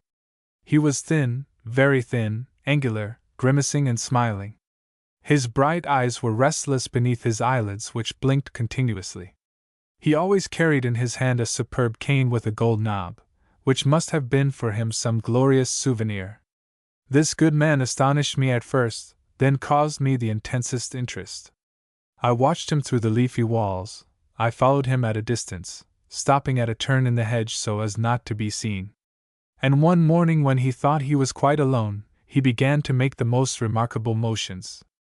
First he would give some little springs, then make a bow, then, with his slim legs, he would give a lively spring in the air, clapping his feet as he did so, and then turn round cleverly, skipping and frisking about in a comical manner, smiling as if he had an audience, twisting his poor little puppet-like body, bowing pathetic and ridiculous little greetings into the empty air. He was dancing. I stood petrified with amazement, asking myself which of us was crazy, he or I. He stopped suddenly, advanced as actors do on the stage, then bowed and retreated with gracious smiles, and kissing his hand as actors do, his trembling hand, to the 2 rows of trimmed bushes. Then he continued his walk with a solemn demeanor. After that I never lost sight of him, and each morning he began anew his outlandish exercises. I was wildly anxious to speak to him. I decided to risk it, and one day, after greeting him, I said, "It is a beautiful day, monsieur." He bowed. "Yes, sir, the weather is just as it used to be." A week later we were friends, and I knew his history.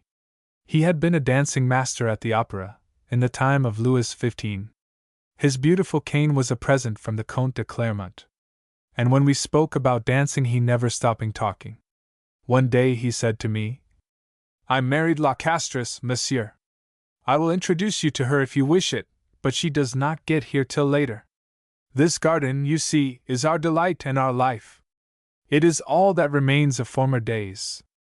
It seems as though we could not exist if we did not have it. It is old and distingué, is it not? I seem to breathe an air here that has not changed since I was young. My wife and I pass all our afternoons here, but I come in the morning because I get up early."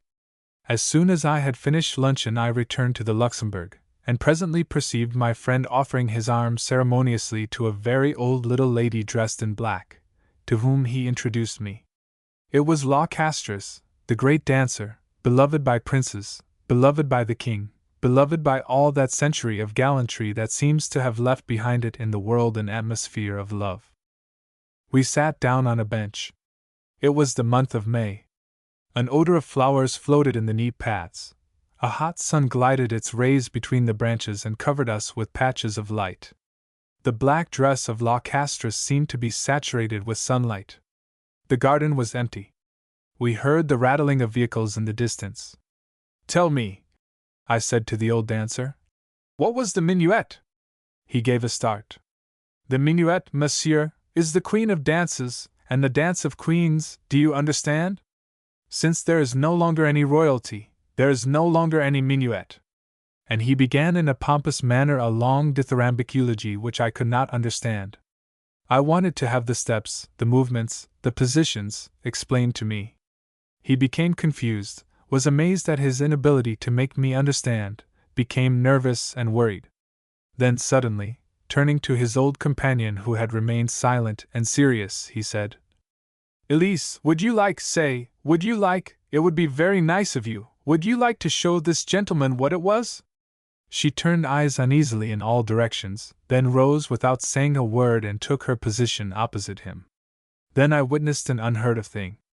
They advanced and retreated with childlike grimaces, smiling, swinging each other, bowing, skipping about like two automaton dolls moved by some old mechanical contrivance, somewhat damaged, but made by a clever workman according to the fashion of his time.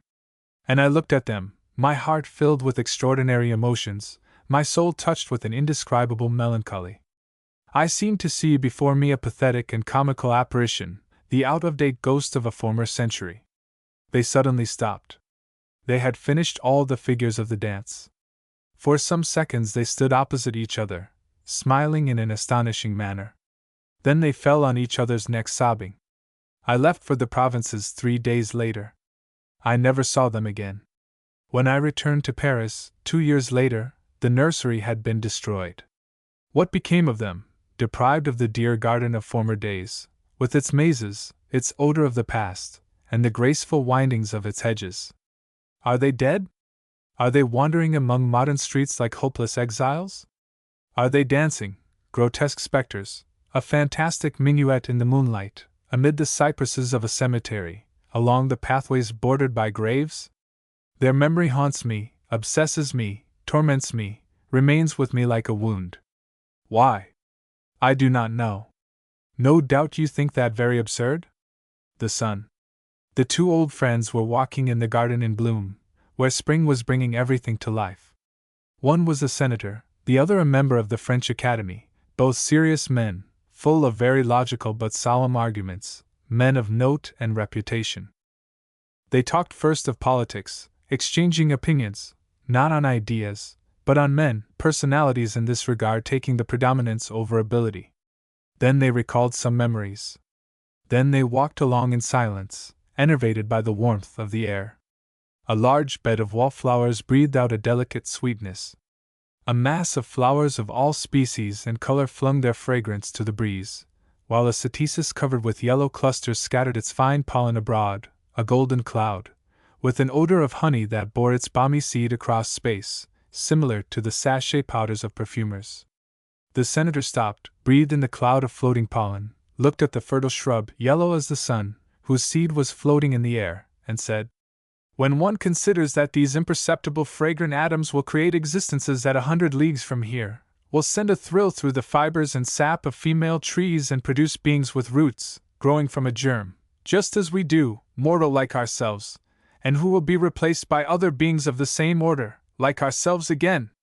And standing in front of the brilliant cytisus, whose live pollen was shaken off by each breath of air, the senator added, "Ah, old fellow, if you had to keep count of all your children you would be mightily embarrassed.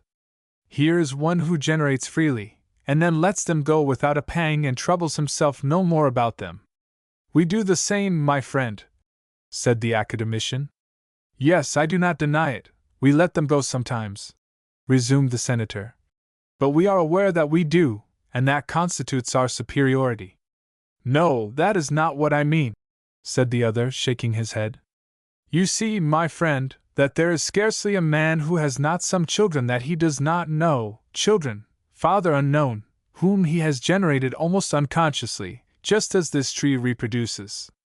If we had to keep account of our amours, we should be just as embarrassed as this cytisus which you apostrophized would be in counting up his descendants, should we not? From 18 to 40 years, in fact, counting in every chance cursory acquaintanceship, we may well say that we have been intimate with 200 or 300 women. Well then, my friend, among this number can you be sure that you have not had children by at least one of them, and that you have not in the streets, or in the bagnio, some blackguard of a son who steals from and murders decent people, i.e., ourselves, or else a daughter in some disreputable place, or, if she has the good fortune to be deserted by her mother, as cook in some family? Consider, also, that almost all those whom we call prostitutes have 1 or 2 children of whose paternal parentage they are ignorant, generated by chance at the price of 10 or 20 francs. In every business there is profit and loss. These wildings constitute the loss in their profession. Who generated them? You, I, we all did, the men called gentlemen. They are the consequences of our jovial little dinners, of our gay evenings, of those hours when our comfortable physical being impels us to chance liaisons. Thieves, marauders, all these wretches, in fact, are our children. And that is better for us than if we were their children, for those scoundrels generate also. I have in my mind a very horrible story that I will relate to you. It has caused me incessant remorse, and further than that, a continual doubt, a disquieting uncertainty that, at times, torments me frightfully. When I was 25, I undertook a walking tour through Brittany with one of my friends, now a member of the cabinet. After walking steadily for 15 or 20 days and visiting the Côtes du Nord and part of Finistère, we reached Douarnenez. From there we went without halting to the wild promontory of Raz by the Bay of Les Trapezes, and passed the night in a village whose name ends in of. The next morning a strange lassitude kept my friend in bed. I say bed from habit, for our couch consisted simply of 2 bundles of straw. It would never do to be ill in this place. So I made him get up, and we reached Andiron about 4 or 5 o'clock in the evening. The following day he felt a little better, and we set out again. But on the road he was seized with intolerable pain, and we could scarcely get as far as Pont-l'Abbé. Here, at least, there was an inn. My friend went to bed, and the doctor, who had been sent for from Quimper, announced that he had a high fever, without being able to determine its nature. Do you know Pont-l'Abbé? No? Well, then, it is the most Breton of all this Breton Brittany, which extends from the promontory of Raz to the Morbihan, of this land which contains the essence of the Breton manners, legends, and customs. Even today this corner of the country has scarcely changed. I say even today, for I now go there every year, alas! An old chateau laves the walls of its towers in a great melancholy pond, melancholy and frequented by flights of wild birds. It has an outlet in a river on which boats can navigate as far as the town. In the narrow streets with their old-time houses the men wear big hats, embroidered waistcoats and 4 coats, one on top of the other, the inside one, as large as your hand, barely covering the shoulder blades, and the outside one coming to just above the seat of the trousers. The girls, tall, handsome and fresh, have their bosoms crushed in a cloth bodice which makes an armor, compresses them, not allowing one even to guess at their robust and tortured neck. They also wear a strange headdress. On their temples 2 bands embroidered in colors frame their face, enclosing the hair, which falls in a shower at the back of their heads, and is then turned up and gathered on top of the head under a singular cap, often woven with gold or silver thread. The servant at our inn was 18 at most, with very blue eyes, a pale blue with 2 tiny black pupils, short teeth close together, which she showed continually when she laughed, and which seemed strong enough to grind granite. She did not know a word of French, speaking only Breton, as did most of her companions. As my friend did not improve much, and although he had no definite malady, the doctor forbade him to continue his journey yet, ordering complete rest. I spent my days with him, and the little maid would come in incessantly, bringing either my dinner or some herb tea. I teased her a little, which seemed to amuse her, but we did not chat, of course, as we could not understand each other. But one night, after I had stayed quite late with my friend and was going back to my room, I passed the girl, who was going to her room. It was just opposite my open door, and without reflection, and more for fun than anything else, I abruptly seized her round the waist, and before she recovered from her astonishment I had thrown her down and locked her in my room. She looked at me, amazed, excited, terrified, not daring to cry out for fear of a scandal and of being probably driven out, first by her employers and then, perhaps, by her father. I did it as a joke at first. She defended herself bravely, and at the first chance she ran to the door, drew back the bolt, and fled. I scarcely saw her for several days. She would not let me come near her. But when my friend was cured and we were to get out on our travels again, I saw her coming into my room about midnight the night before our departure, just after I had retired. She threw herself into my arms and embraced me passionately, giving me all the assurances of tenderness and despair that a woman can give when she does not know a word of our language. A week later I had forgotten this adventure, so common and frequent when one is traveling, the inn servants being generally destined to amuse travelers in this way. I was 30 before I thought of it again, or returned to Pont-l'Abbé. but in 1876 I revisited it by chance during a trip into Brittany, which I made in order to look up some data for a book and to become permeated with the atmosphere of the different places. Nothing seemed changed. The chateau still laved its grey wall in the pond outside the little town. The inn was the same, though it had been repaired, renovated, and looked more modern. As I entered it, I was received by two young Breton girls of 18, fresh and pretty, bound up in their tight cloth bodices, with their silver caps and white embroidered bands on their ears. It was about 6 o'clock in the evening.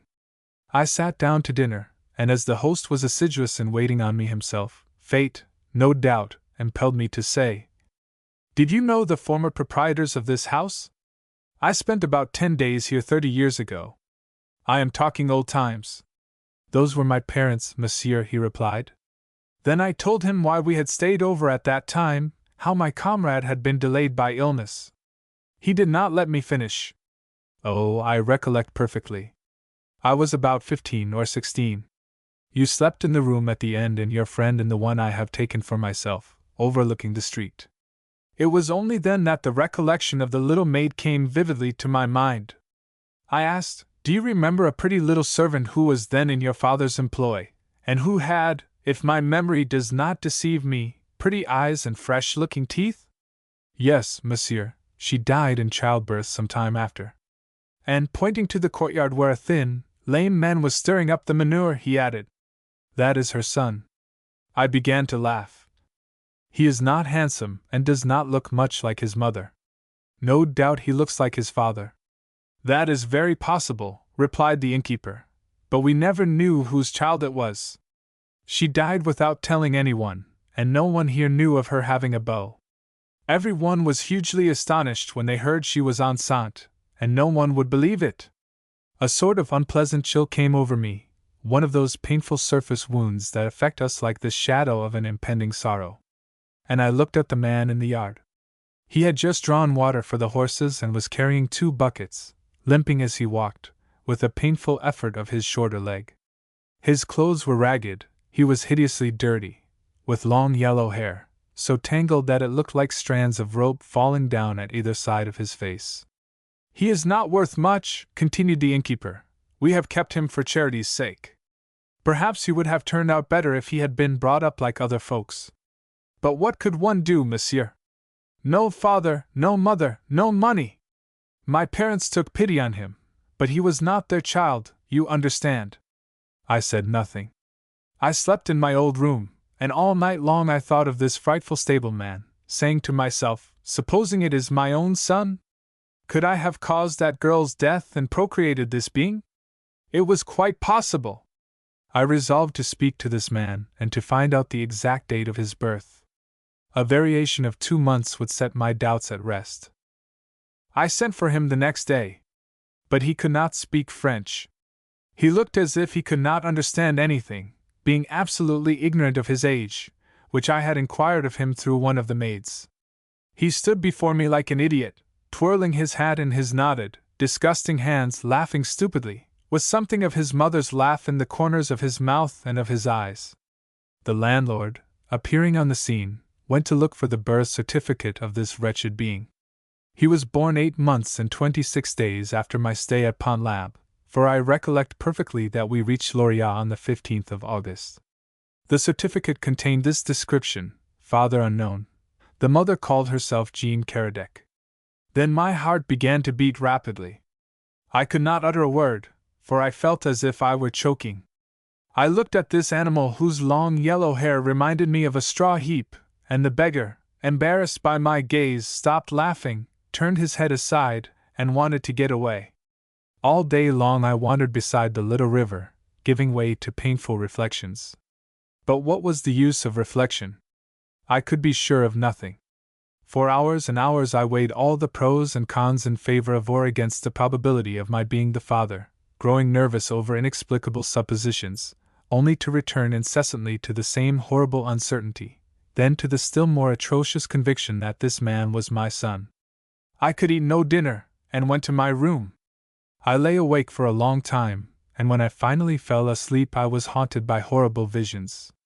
I saw this laborer laughing in my face and calling me Papa, Then he changed into a dog and bit the calves of my legs, and no matter how fast I ran he still followed me, and instead of barking, talked and reviled me. Then he appeared before my colleagues at the academy, who had assembled to decide whether I was really his father, and one of them cried out, "There can be no doubt about it. See how he resembles him." And indeed, I could see that this monster looked like me. And I awoke with this idea fixed in my mind and with an insane desire to see the man again and assure myself whether or not we had similar features. I joined him as he was going to Mass. It was Sunday, and I gave him 5 francs as I gazed at him anxiously. He began to laugh in an idiotic manner, took the money, and then, embarrassed afresh at my gaze, he ran off, after stammering an almost inarticulate word that, no doubt, meant thank you. My day passed in the same distress of mind as on the previous night. I sent for the landlord, and with the greatest caution, skill, and tact, I told him that I was interested in this poor creature, so abandoned by every one and deprived of everything, and I wished to do something for him. But the man replied, "Oh, do not think of it, monsieur. He is of no account. You will only cause yourself annoyance. I employ him to clean out the stable, and that is all he can do. I give him his board and let him sleep with the horses. He needs nothing more. If you have an old pair of trousers, you might give them to him, but they will be in rags in a week." I did not insist, intending to think it over. The poor wretch came home that evening frightfully drunk, came near setting fire to the house, killed a horse by hitting it with a pickaxe, and ended up by lying down to sleep in the mud in the midst of the pouring rain, thanks to my donation. They begged me next day not to give him any more money. Brandy drove him crazy, and as soon as he had 2 sous in his pocket he would spend it in drink. The landlord added, "Giving him money is like trying to kill him." The man had never in his life had more than a few centimes, thrown to him by travelers, and he knew of no destination for this metal but the wine shop. I spent several hours in my room with an open book before me which I pretended to read, but in reality looking at this animal, my son, trying to discover if he looked anything like me. After careful scrutiny I seemed to recognize a similarity in the lines of the forehead and the root of the nose, and I was soon convinced that there was a resemblance, concealed by the difference in garb and the man's hideous head of hair. I could not stay here any longer without arousing suspicion, and I went away, my heart crushed, leaving with the innkeeper some money to soften the existence of his servant. For 6 years now I have lived with this idea in my mind, this horrible uncertainty, this abominable suspicion. And each year an irresistible force takes me back to Pont l'Abbé. Every year I condemn myself to the torture of seeing this animal raking the manure, imagining that he resembles me, and endeavoring, always vainly, to render him some assistance. And each year I return more uncertain, more tormented, more worried. I tried to have him taught, but he is a hopeless idiot. I tried to make his life less hard. He is an irreclaimable drunkard, and spends in drink all the money one gives him, and knows enough to sell his new clothes in order to get brandy. I tried to awaken his master's sympathy, so that he should look after him, offering to pay him for doing so. The innkeeper, finally surprised, said very wisely, "All that you do for him, monsieur, will only help to destroy him. He must be kept like a prisoner. As soon as he has any spare time, or any comfort, he becomes wicked. If you wish to do good, there is no lack of abandoned children, but select one who will appreciate your attention." What could I say? If I allowed the slightest suspicion of the doubts that tortured me to escape, this idiot would assuredly become cunning, in order to blackmail me, to compromise me and ruin me. He would call out "Papa," as in my dream. And I said to myself that I had killed the mother and lost this atrophied creature, this larva of the stable, born and raised amid the manure, this man who, if brought up like others, would have been like others. And you cannot imagine what a strange, embarrassed and intolerable feeling comes over me when he stands before me and I reflect that he came from myself, that he belongs to me through the intimate bond that links father and son, that, thanks to the terrible law of heredity, he is my own self in 1,000 ways, in his blood and his flesh, and that he has even the same germs of disease, the same leaven of emotions. I have an incessant restless, distressing longing to see him, and the sight of him causes me intense suffering, as I look down from my window and watch him for hours removing and carting the horse manure, saying to myself, "That is my son." And I sometimes feel an irresistible longing to embrace him. I have never even touched his dirty hand. The academician was silent. His companion, a tactful man, murmured, "Yes, indeed, we ought to take a closer interest in children who have no father." A gust of wind passing through the tree shook its yellow clusters, enveloping in a fragrant and delicate mist the two old men, who inhaled in the fragrance with deep breaths. The senator added, "It is good to be 25 and even to have children like that. That pig of a Morin." "Here, my friend," I said to Labarbe. "You have just repeated those 5 words, that pig of a Morin.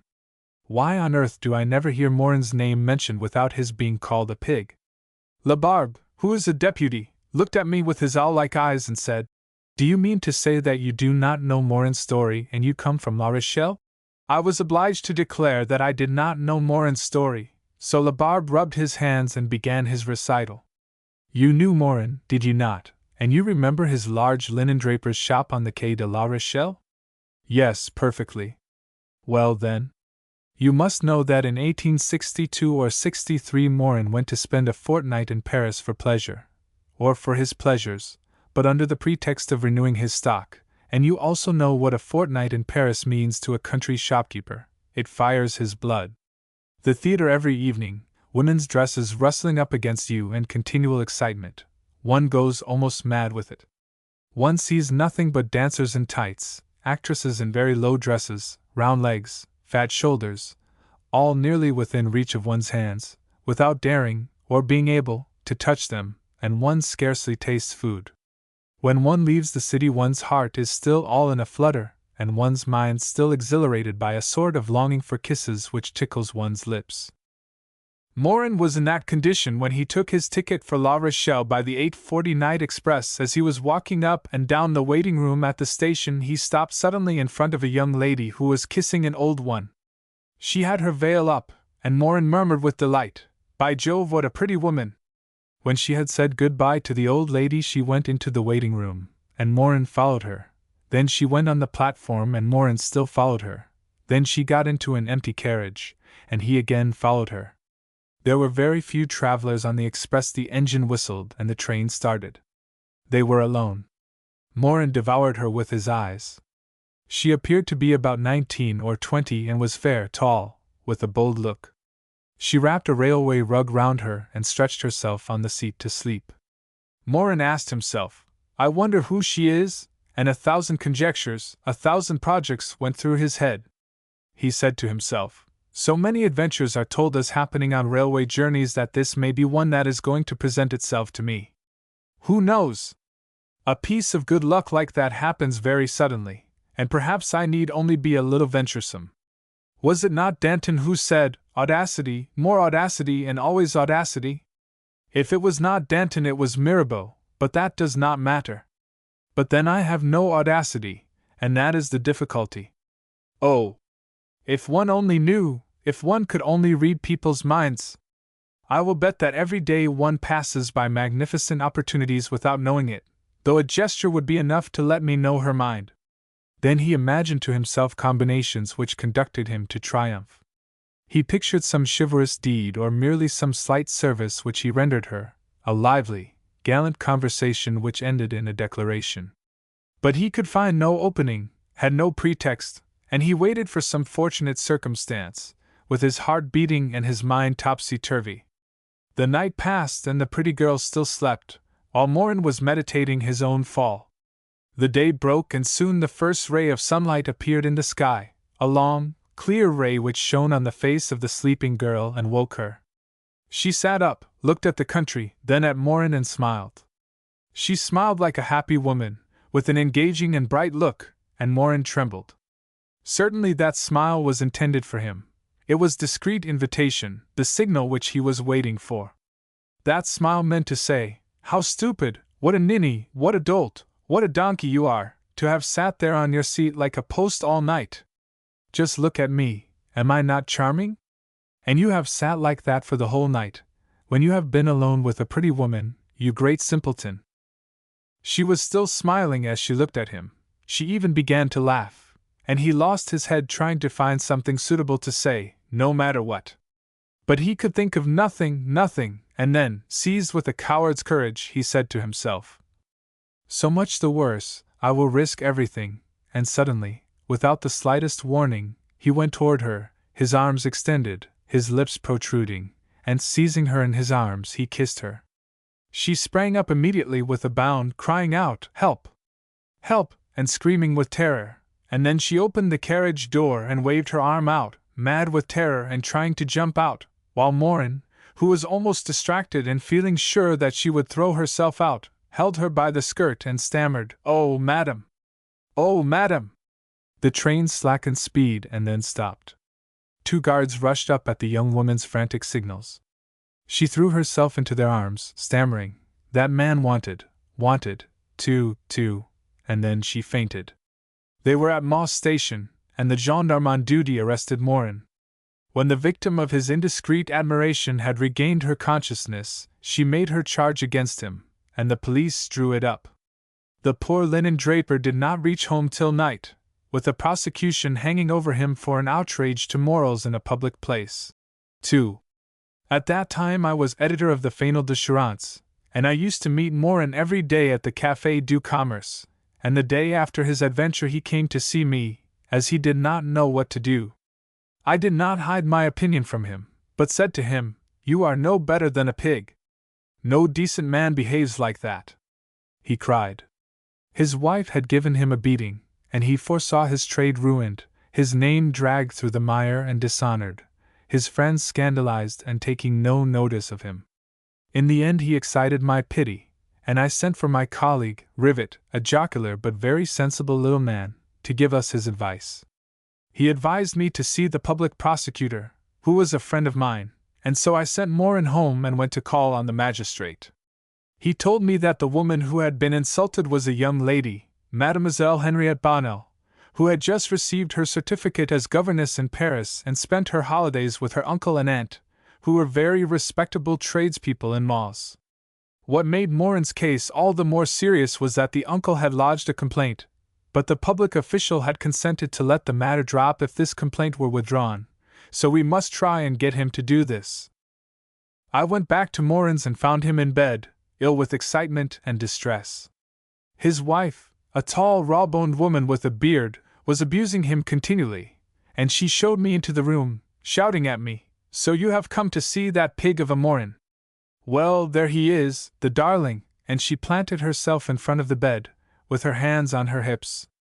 I told him how matters stood, and he begged me to go and see the girl's uncle and aunt.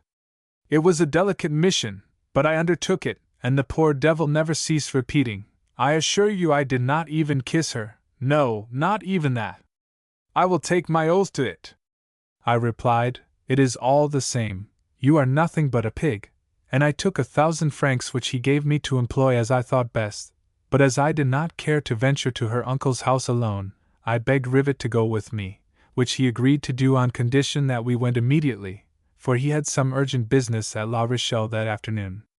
So 2 hours later we rang at the door of a pretty country house. An attractive girl came and opened the door to us, assuredly the young lady in question, and I said to Rivet in a low voice, "Confound it! I begin to understand Morin." The uncle, Monsieur Tumlet, subscribed to the Fanal, and was a fervent political co-religionist of ours. He received us with open arms and congratulated us and wished us joy. He was delighted at having the 2 editors in his house, and Rivet whispered to me, "I think we shall be able to arrange the matter of that pig of a Morin for him." The niece had left the room and I introduced the delicate subject. I waved the spectre of scandal before his eyes. I accentuated the inevitable depreciation which the young lady would suffer if such an affair became known, for nobody would believe in a simple kiss, and the good man seemed undecided, but he could not make up his mind about anything without his wife, who would not be in until late that evening. But suddenly he uttered an exclamation of triumph. "Look here, I have an excellent idea. I will keep you here to dine and sleep, and when my wife comes home I hope we shall be able to arrange matters." Rivet resisted at first, but the wish to extricate that pig of a Morin decided him, and we accepted the invitation, and the uncle got up radiant, called his niece and proposed that we should take a stroll in his grounds, saying, "We will leave serious matters until the morning." Rivet and he began to talk politics, while I soon found myself lagging a little behind with the girl who was really charming. And with the greatest precaution I began to speak to her about her adventure and tried to make her my ally. She did not, however, appear the least confused, and listened to me like a person who was enjoying the whole thing very much. I said to her, "Just think, mademoiselle, how unpleasant it will be for you. You will have to appear in court, to encounter malicious looks, to speak before everybody, and to recount that unfortunate occurrence in the railway carriage in public.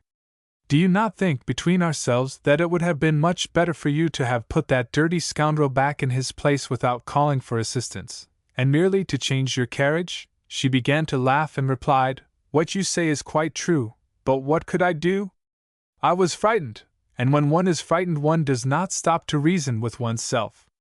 As soon as I realized the situation I was very sorry that I had called out, but then it was too late. You must also remember that the idiot threw himself upon me like a man, without saying a word and looking like a lunatic. I did not even know what he wanted of me. She looked me full in the face without being nervous or intimidated, and I said to myself, "She is a queer sort of girl, that. I can quite see how that pig Morin came to make a mistake." And I went on jokingly, "Come, mademoiselle, confess that he was excusable, for, after all, a man cannot find himself opposite such a pretty girl as you are without feeling a natural desire to kiss her." She laughed more than ever and showed her teeth and said, "Between the desire and the act, monsieur, there is room for respect." It was an odd expression to use, although it was not very clear, and I asked abruptly, "Well, now, suppose I were to kiss you, what would you do?" She stopped to look at me from head to foot and then said calmly, "Oh, you? That is quite another matter." I knew perfectly well, by Jove, that it was not the same thing at all, as everybody in the neighborhood called me Handsome Labarbe. I was 30 years old in those days. But I asked her, "And why, pray?" She shrugged her shoulders and replied, "Well, because you are not so stupid as he is." And then she added, looking at me slyly, "Nor so ugly either," and before she could make a movement to avoid me I had implanted a hearty kiss on her cheek. She sprang aside, but it was too late, and then she said, "Well, you are not very bashful either. But don't do that sort of thing again." I put on a humble look and said in a low voice, "Oh, mademoiselle! As for me, if I long for one thing more than another it is to be summoned before a magistrate for the same reason as Morin." "Why?" she asked. And looking steadily at her, I replied, "Because you are one of the most beautiful creatures living, because it would be an honor and a glory for me to have wished to offer you violence, and because people would have said, after seeing you, 'Well, Labarbe has richly deserved what he has got, but he is a lucky fellow, all the same.'" She began to laugh heartily again and said, "How funny you are," and she had not finished the word funny before I had her in my arms and was kissing her ardently wherever I could find a place, on her forehead, on her eyes, on her lips occasionally, on her cheeks, all over her head, some part of which she was obliged to leave exposed, in spite of herself, to defend the others. But at last she managed to release herself, blushing and angry. "You are very unmannerly, monsieur," she said, "and I am sorry I listened to you." I took her hand in some confusion and stammered out, "I beg your pardon. I beg your pardon, mademoiselle. I have offended you. I have acted like a brute. Do not be angry with me for what I have done. If you knew—" I vainly sought for some excuse, and in a few moments she said, "There is nothing for me to know, monsieur." But I had found something to say, and I cried, "Mademoiselle, I love you." She was really surprised and raised her eyes to look at me, and I went on, "Yes, mademoiselle, and pray listen to me. I do not know Morin, and I do not care anything about him. It does not matter to me the least if he is committed for trial and locked up meanwhile. I saw you here last year, and I was so taken with you that the thought of you has never left me since, and it does not matter to me whether you believe me or not. I thought you adorable, and the remembrance of you took such a hold on me that I longed to see you again, and so I made use of that fool Morin as a pretext, and here I am. Circumstances have made me exceed the due limits of respect, and I can only beg you to pardon me." She looked at me to see if I was in earnest, and was ready to smile again. Then she murmured, "You humbug." But I raised my hand and said in a sincere voice, "And I really believe that I was sincere. I swear to you that I am speaking the truth." And she replied quite simply, "Don't talk nonsense." We were alone, quite alone, as Rivet and her uncle had disappeared down a sidewalk, and I made her a real declaration of love, while I squeezed and kissed her hands, and she listened to it as to something new and agreeable, without exactly knowing how much of it she was to believe, while in the end I felt agitated, and at last really myself believed what I said. I was pale, anxious and trembling, and I gently put my arm round her waist and spoke to her softly, whispering into the little curls over her ears. She seemed in a trance, so absorbed in thought was she. Then her hand touched mine, and she pressed it, and I gently squeezed her waist with a trembling, and gradually firmer, grasp. She did not move now, and I touched her cheek with my lips, and suddenly without seeking them my lips met hers.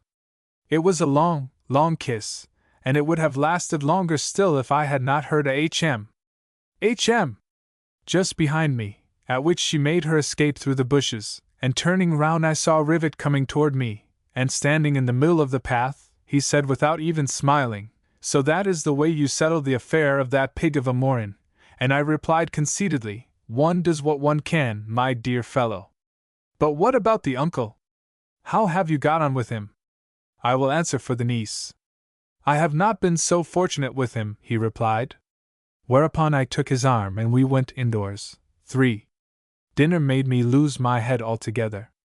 I sat beside her, and my hand continually met hers under the tablecloth. My foot touched hers and our glances met.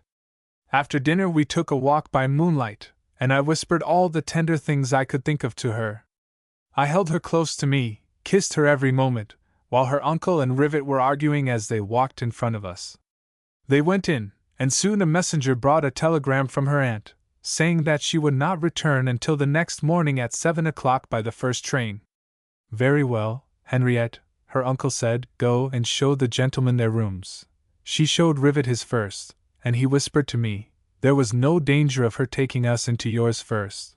Then she took me to my room, and as soon as she was alone with me I took her in my arms again and tried to arouse her emotion, but when she saw the danger she escaped out of the room, and I retired very much put out and excited and feeling rather foolish, for I knew that I should not sleep much, and I was wondering how I could have committed such a mistake, when there was a gentle knock at my door, and on my asking who was there a low voice replied, "I."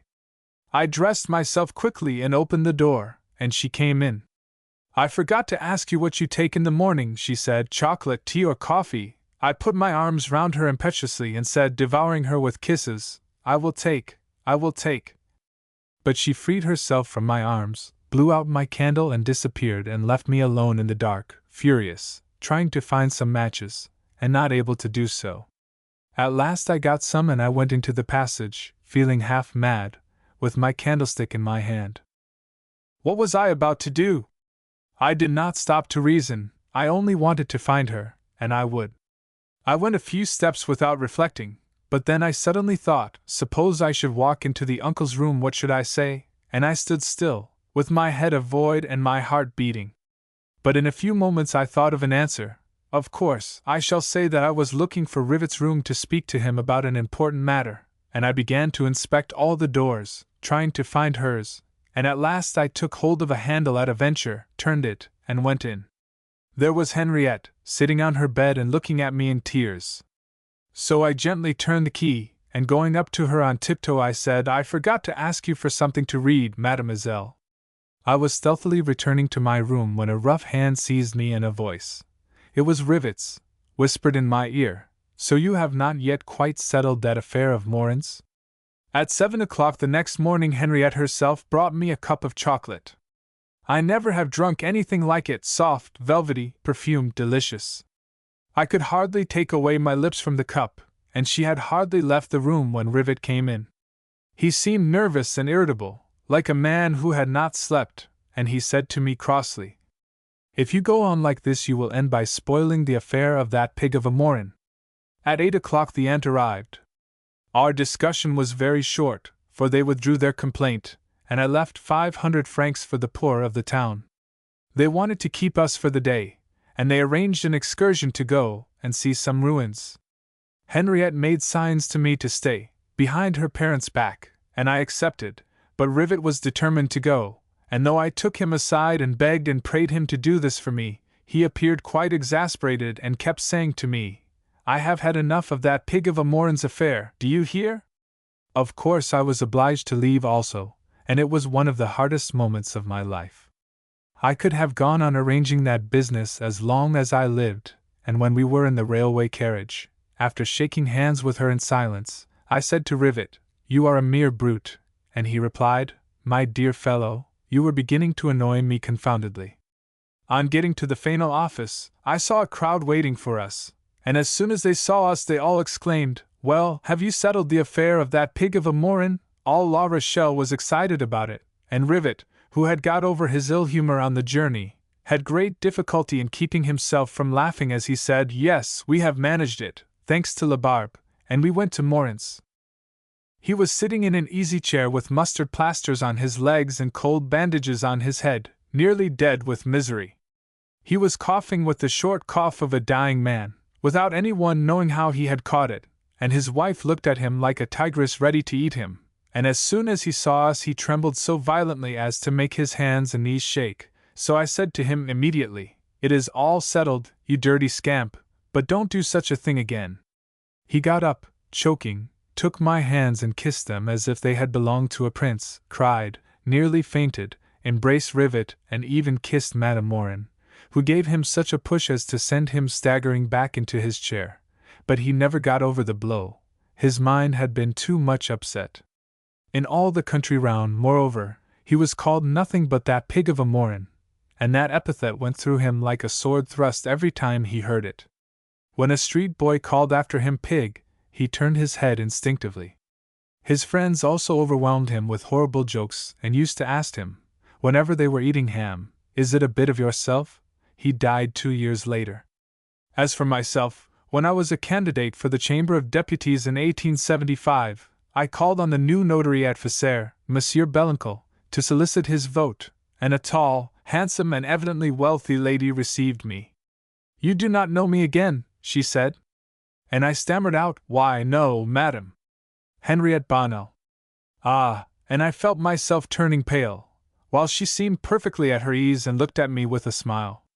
As soon as she had left me alone with her husband, he took both my hands, and squeezing them as if he meant to crush them, he said, "I have been intending to go and see you for a long time, my dear sir, for my wife has very often talked to me about you.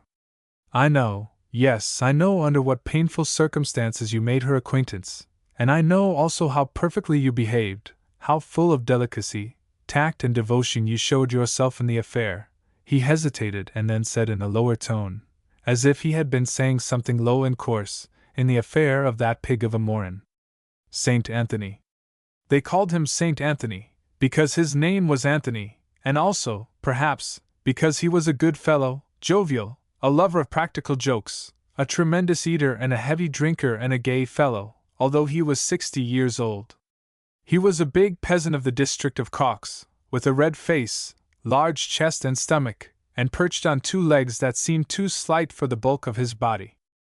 He was a widower and lived alone with his 2 men servants and a maid on his farm, which he conducted with shrewd economy. He was careful of his own interests, understood business and the raising of cattle and farming. His 2 sons and his 3 daughters, who had married well, were living in the neighborhood and came to dine with their father once a month. His vigor of body was famous in all the countryside. "He is as strong as Saint Anthony," had become a kind of proverb. At the time of the Prussian invasion, Saint Anthony, at the wine shop, promised to eat an army, for he was a braggart, like a true Norman, a bit of a coward and a blusterer. He banged his fist on the wooden table, making the cups and the brandy glasses dance, and cried with the assumed wrath of a good fellow, with a flushed face and a sly look in his eye, "I shall have to eat some of them, nom de Dieu!" He reckoned that the Prussians would not come as far as Tanneval, but when he heard they were at Rawtot he never went out of the house, and constantly watched the road from the little window of his kitchen, expecting at any moment to see the bayonets go by. One morning, as he was eating his luncheon with the servants, the door opened and the mayor of the commune, Maître Chiquet, appeared, followed by a soldier wearing a black copper-pointed helmet. Saint Anthony bounded to his feet, and his servants all looked at him, expecting to see him slash the Prussian. But he merely shook hands with the mayor, who said, "Here's one for you, Saint Anthony. They came last night. Don't do anything foolish, above all things, for they talked of shooting and burning everything if there's the slightest unpleasantness. I have given you warning. Give him something to eat. He looks like a good fellow. Good day. I am going to call on the rest. There are enough for all." And he went out. Father Anthony, who had turned pale, looked at the Prussian. He was a big, young fellow with plump, white skin, blue eyes, fair hair, unshaven to his cheekbones, who looked stupid, timid, and good. The shrewd Norman read him at once, and, reassured, he made him a sign to sit down. Then he said, "Will you take some soup?" The stranger did not understand. Anthony then became bolder, and pushing a plate full of soup right under his nose, he said, "Here, swallow that, big pig." The soldier answered, "Yeah," and began to eat greedily, while the farmer, triumphant, feeling he had regained his reputation, winked his eye at the servants, who were making strange grimaces, what with their terror and their desire to laugh. When the Prussian had devoured his soup, Saint Anthony gave him another plateful, which disappeared in like manner, but he flinched at the third, which the farmer tried to insist on his eating, saying, "Come, put that into your stomach. 'Twill fatten you, or it is your own fault, pig." The soldier, understanding only that they wanted to make him eat all his soup, laughed in a contented manner, making a sign to show that he could not hold any more. Then Saint Anthony, become quite familiar, tapped him on the stomach, saying, "My, there is plenty in my pig's belly!" But suddenly he began to writhe with laughter, unable to speak. An idea had struck him which made him choke with mirth. That's it, Saint Anthony and his pig. There's my pig!" And the three servants burst out laughing in their turn. The old fellow was so pleased that he had the brandy brought in, good stuff, Phil and Dick's, and treated everyone. They clinked glasses with the Prussian, who clacked his tongue by way of flattery to show that he enjoyed it. And Saint Anthony exclaimed in his face, "Is not that superfine? You don't get anything like that in your home, pig!" From that time Father Anthony never went out without his Prussian. He had got what he wanted. This was his vengeance, the vengeance of an old rogue. And the whole countryside, which was in terror, laughed to split its sides at Saint Anthony's joke. Truly, there was no one like him when it came to humor. No one but he would have thought of a thing like that. He was a born joker. He went to see his neighbors every day, arm in arm with his German, whom he introduced in a jovial manner, tapping him on the shoulder. "See, here is my pig. Look and see if he is not growing fat, the animal." And the peasants would beam with smiles. "He is so comical, that reckless fellow, Antoine. I will sell him to you, Césaire, for 3 pistoles, 30 francs. I will take him, Antoine, and I invite you to eat some black pudding. What I want is his feet. Feel his belly, you will see that it is all fat." And they all winked at each other, but dared not laugh too loud, for fear the Prussian might finally suspect they were laughing at him. Anthony, alone growing bolder every day, pinched his thighs, exclaiming, "Nothing but fat!" tapped him on the back, shouting, "That is all bacon!" lifted him up in his arms as an old colossus that could have lifted an anvil, declaring, "He weighs 600 and no waste." He had got into the habit of making people offer his pig something to eat wherever they went together. This was the chief pleasure, the great diversion every day. "Give him whatever you please, he will swallow everything." And they offered the man bread and butter, potatoes, cold meat, chitlins, which caused the remark, "Some of your own, and choice ones." The soldier, stupid and gentle, ate from politeness, charmed at these attentions, making himself ill rather than refuse, and he was actually growing fat and his uniform becoming tight for him. This delighted Saint Anthony, who said, "You know, my pig, that we shall have to have another cage made for you."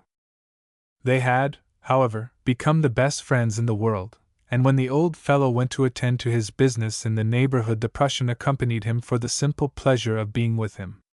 The weather was severe. It was freezing hard. The terrible winter of 1870 seemed to bring all the scourges on France at one time.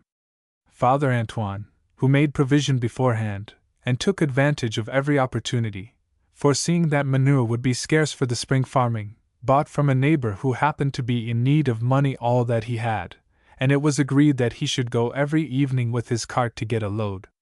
So every day at twilight he set out for the farm of Halls, half a league distant, always accompanied by his pig. And each time it was a festival, feeding the animal. All the neighbors ran over there as they would go to high mass on Sunday. But the soldier began to suspect something, be mistrustful, and when they laughed too loud he would roll his eyes uneasily, and sometimes they lighted up with anger. One evening when he had eaten his fill he refused to swallow another morsel, and attempted to rise to leave the table.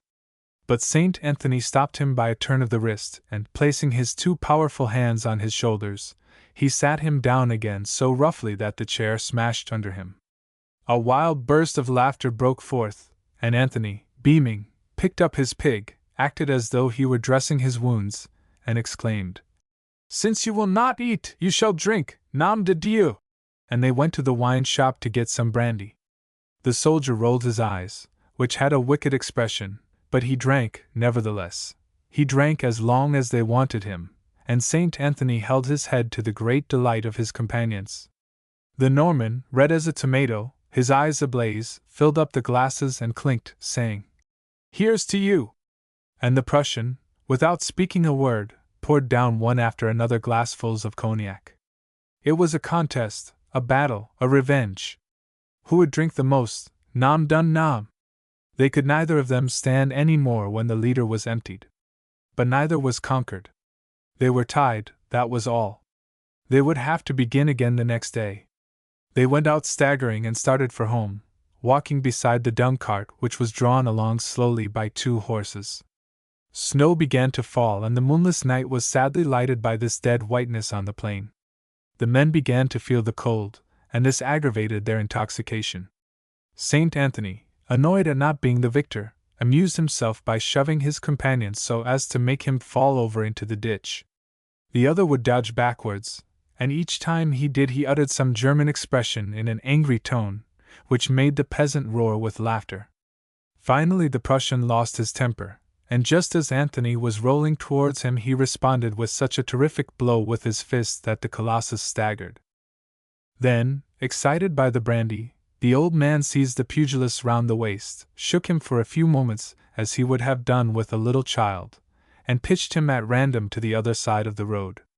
Then, satisfied with this piece of work, he crossed his arms and began to laugh afresh. But the soldier picked himself up in a hurry, his head bare, his helmet having rolled off, and drawing his sword he rushed over to Father Anthony. When he saw him coming the peasant seized his whip by the top of the handle, his big Hollywood whip, straight, strong and supple as the sinew of an ox. The Prussian approached, his head down, making a lunge with his sword, sure of killing his adversary. But the old fellow, squarely hitting the blade, the point of which would have pierced his stomach, turned it aside, and with the butt end of the whip struck the soldier a sharp blow on the temple, and he fell to the ground. Then he gazed aghast, stupefied with amazement, at the body, twitching convulsively at first and then lying prone and motionless. He bent over it, turned it on its back, and gazed at it for some time. The man's eyes were closed, and blood trickled from a wound at the side of his forehead. Although it was dark, Father Anthony could distinguish the bloodstain on the white snow. He remained there, at his wits' end, while his cart continued slowly on its way. What was he to do? He would be shot. They would burn his farm, ruin his district. What should he do? What should he do? How could he hide the body, conceal the fact of his death, deceive the Prussians? He heard voices in the distance, amid the utter stillness of the snow. All at once he roused himself, and picking up the helmet he placed it on his victim's head. Then, seizing him round the body, he lifted him up in his arms, and thus running with him, he overtook his team, and threw the body on top of the manure. Once in his own house, he would think up some plan. He walked slowly, racking his brain, but without result.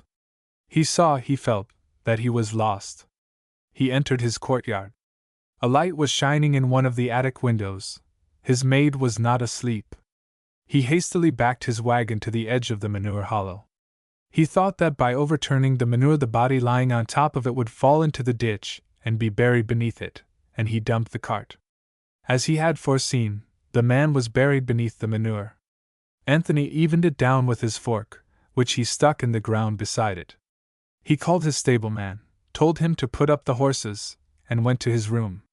He went to bed, still thinking of what he had best do, but no ideas came to him. His apprehension increased in the quiet of his room. They would shoot him. He was bathed in perspiration from fear, his teeth chattered, he rose shivering, not being able to stay in bed. He went downstairs to the kitchen, took the bottle of brandy from the sideboard and carried it upstairs. He drank 2 large glasses, one after another, adding a fresh intoxication to the late one, without quieting his mental anguish. He had done a pretty stroke of work, nom de Dieu, idiot! He paced up and down, trying to think of some stratagem, some explanations, some cunning trick, and from time to time he rinsed his mouth with a swallow of Phil and Dix, to give him courage. But no ideas came to him, not one. Towards midnight his watchdog, a kind of cross wolf called Deverant, began to howl frantically. Father Anthony shuddered to the marrow of his bones, and each time the beast began his long and lugubrious wail the old man's skin turned to goose flesh. He had sunk into a chair, his legs weak, stupefied, done up, waiting anxiously for Deverant to set up another howl, and starting convulsively from nervousness caused by terror. The clock downstairs struck 5. The dog was still howling. The peasant was almost insane. He rose to go and let the dog loose, so that he should not hear him. He went downstairs, opened the hall door, and stepped out into the darkness. The snow was still falling. The earth was all white, the farm buildings standing out like black patches.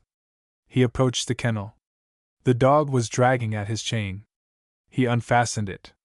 Deverant gave a bound, then stopped short, his hair bristling, his legs rigid, his muzzle in the air, his nose pointed towards the manure heap.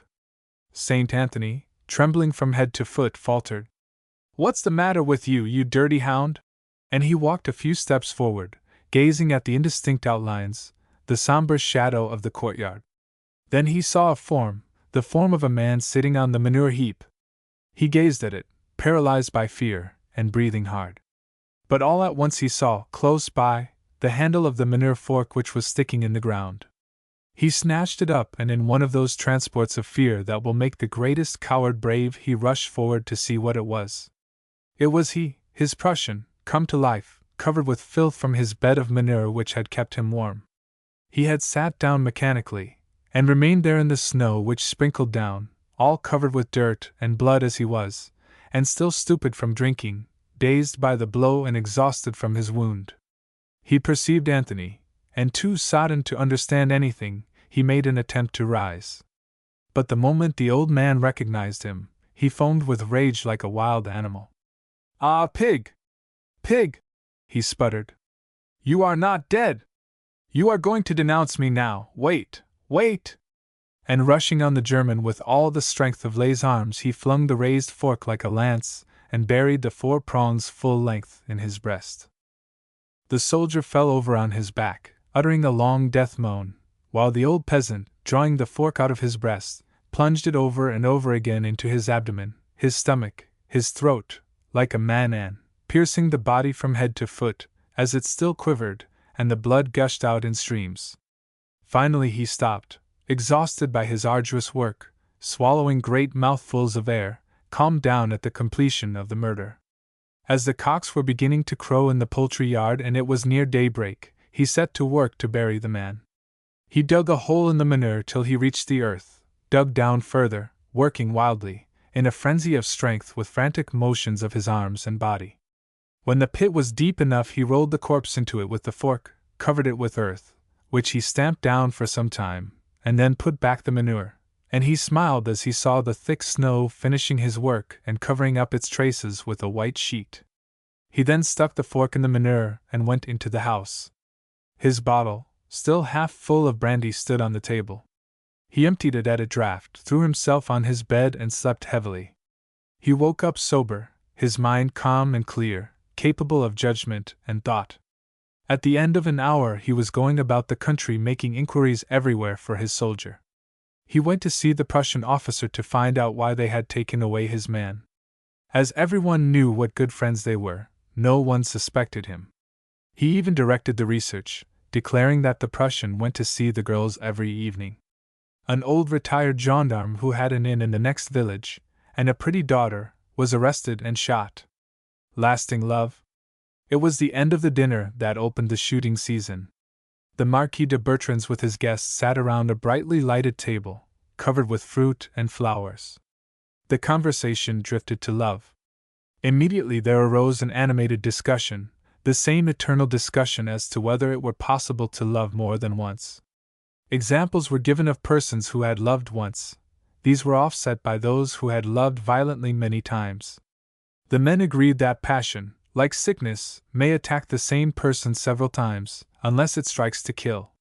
This conclusion seemed quite incontestable.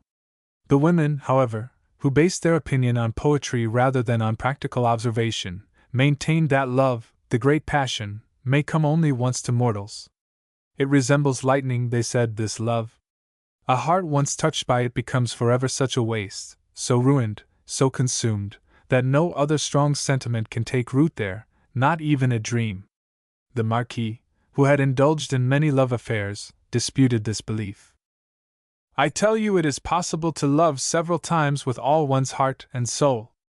You quote examples of persons who have killed themselves for love, to prove the impossibility of a second passion. I wager that if they had not foolishly committed suicide, and so destroyed the possibility of a second experience, they would have found a new love, and still another, and so on till death. It is with love as with drink. He who has once indulged is forever a slave. It is a thing of temperament. They chose the old doctor as umpire. He thought it was as the Marquis had said, a thing of temperament. As for me, he said, I once knew of a love which lasted 55 years without one day's respite, and which ended only with death. The wife of the Marquis clasped her hands. That is beautiful. Ah, what a dream to be loved in such a way! What bliss to live for 55 years enveloped in an intense, unwavering affection! How this happy being must have blessed his life to be so adored! The doctor smiled. You are not mistaken, madam, on this point the loved one was a man. You even know him, it is Monsieur Chouquet, the chemist. As to the woman, you also know her, the old Chermender, who came every year to the chateau. The enthusiasm of the women fell. Some expressed their contempt with power, for the loves of common people did not interest them. The doctor continued, 3 months ago I was called to the deathbed of the old Chermender. The priest had preceded me. She wished to make us the executors of her will. In order that we might understand her conduct, she told us the story of her life. It is most singular and touching. Her father and mother were both Chermenders. She had never lived in a house. As a little child she wandered about with them, dirty, unkempt, hungry. They visited many towns, leaving their horse, wagon and dog just outside the limits, where the child played in the grass alone until her parents had repaired all the broken chairs in the place. They seldom spoke, except to cry, Chairs! Chairs! Chermender! When the little ones strayed too far away, she would be called back by the harsh, angry voice of her father. She never heard a word of affection. When she grew older, she fetched and carried the broken chairs. Then it was she made friends with the children in the street, but their parents always called them away and scolded them for speaking to the barefooted child. Often the boys threw stones at her. Once a kind woman gave her a few pennies. She saved them most carefully. One day, she was then 11 years old, as she was walking through a country town she met, behind the cemetery, little Chouquet, weeping bitterly, because one of his playmates had stolen 2 precious Liards' mills. The tears of the small bourgeois, one of those much-envied mortals, who, she imagined, never knew trouble, completely upset her. She approached him and, as soon as she learned the cause of his grief, she put into his hands all her savings. He took them without hesitation and dried his eyes. Wild with joy, she kissed him. He was busy counting his money, and did not object. Seeing that she was not repulsed, she threw her arms round him and gave him a hug, then she ran away. What was going on in her poor little head? Was it because she had sacrificed all her fortune that she became madly fond of this youngster? Or was it because she had given him the first tender kiss? The mystery is alike for children and for those of riper years. For months she dreamed of that corner near the cemetery and of the little chap she stole a sou here and there from her parents on the chair money or groceries she was sent to buy. When she returned to the spot near the cemetery she had 2 francs in her pocket, but he was not there. Passing his father's drug store, she caught sight of him behind the counter. He was sitting between a large red globe and a blue one. She only loved him the more, quite carried away at the sight of the brilliant-colored globes.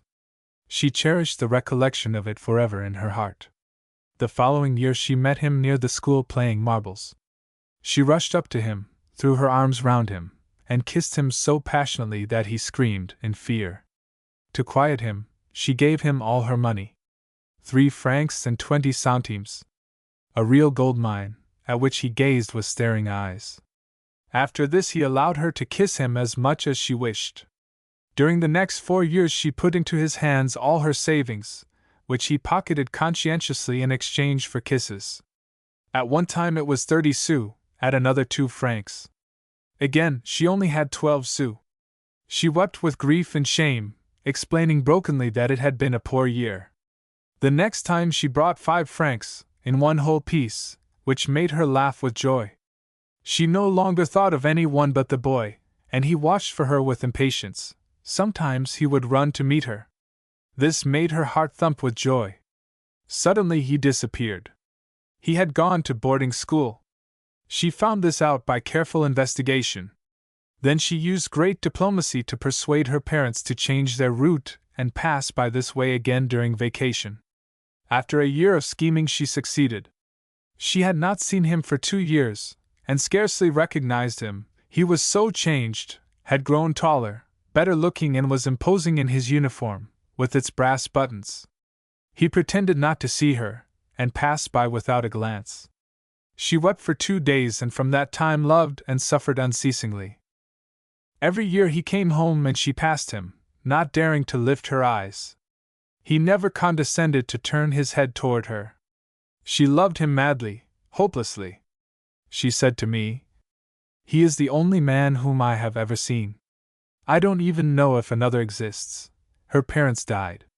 She continued their work.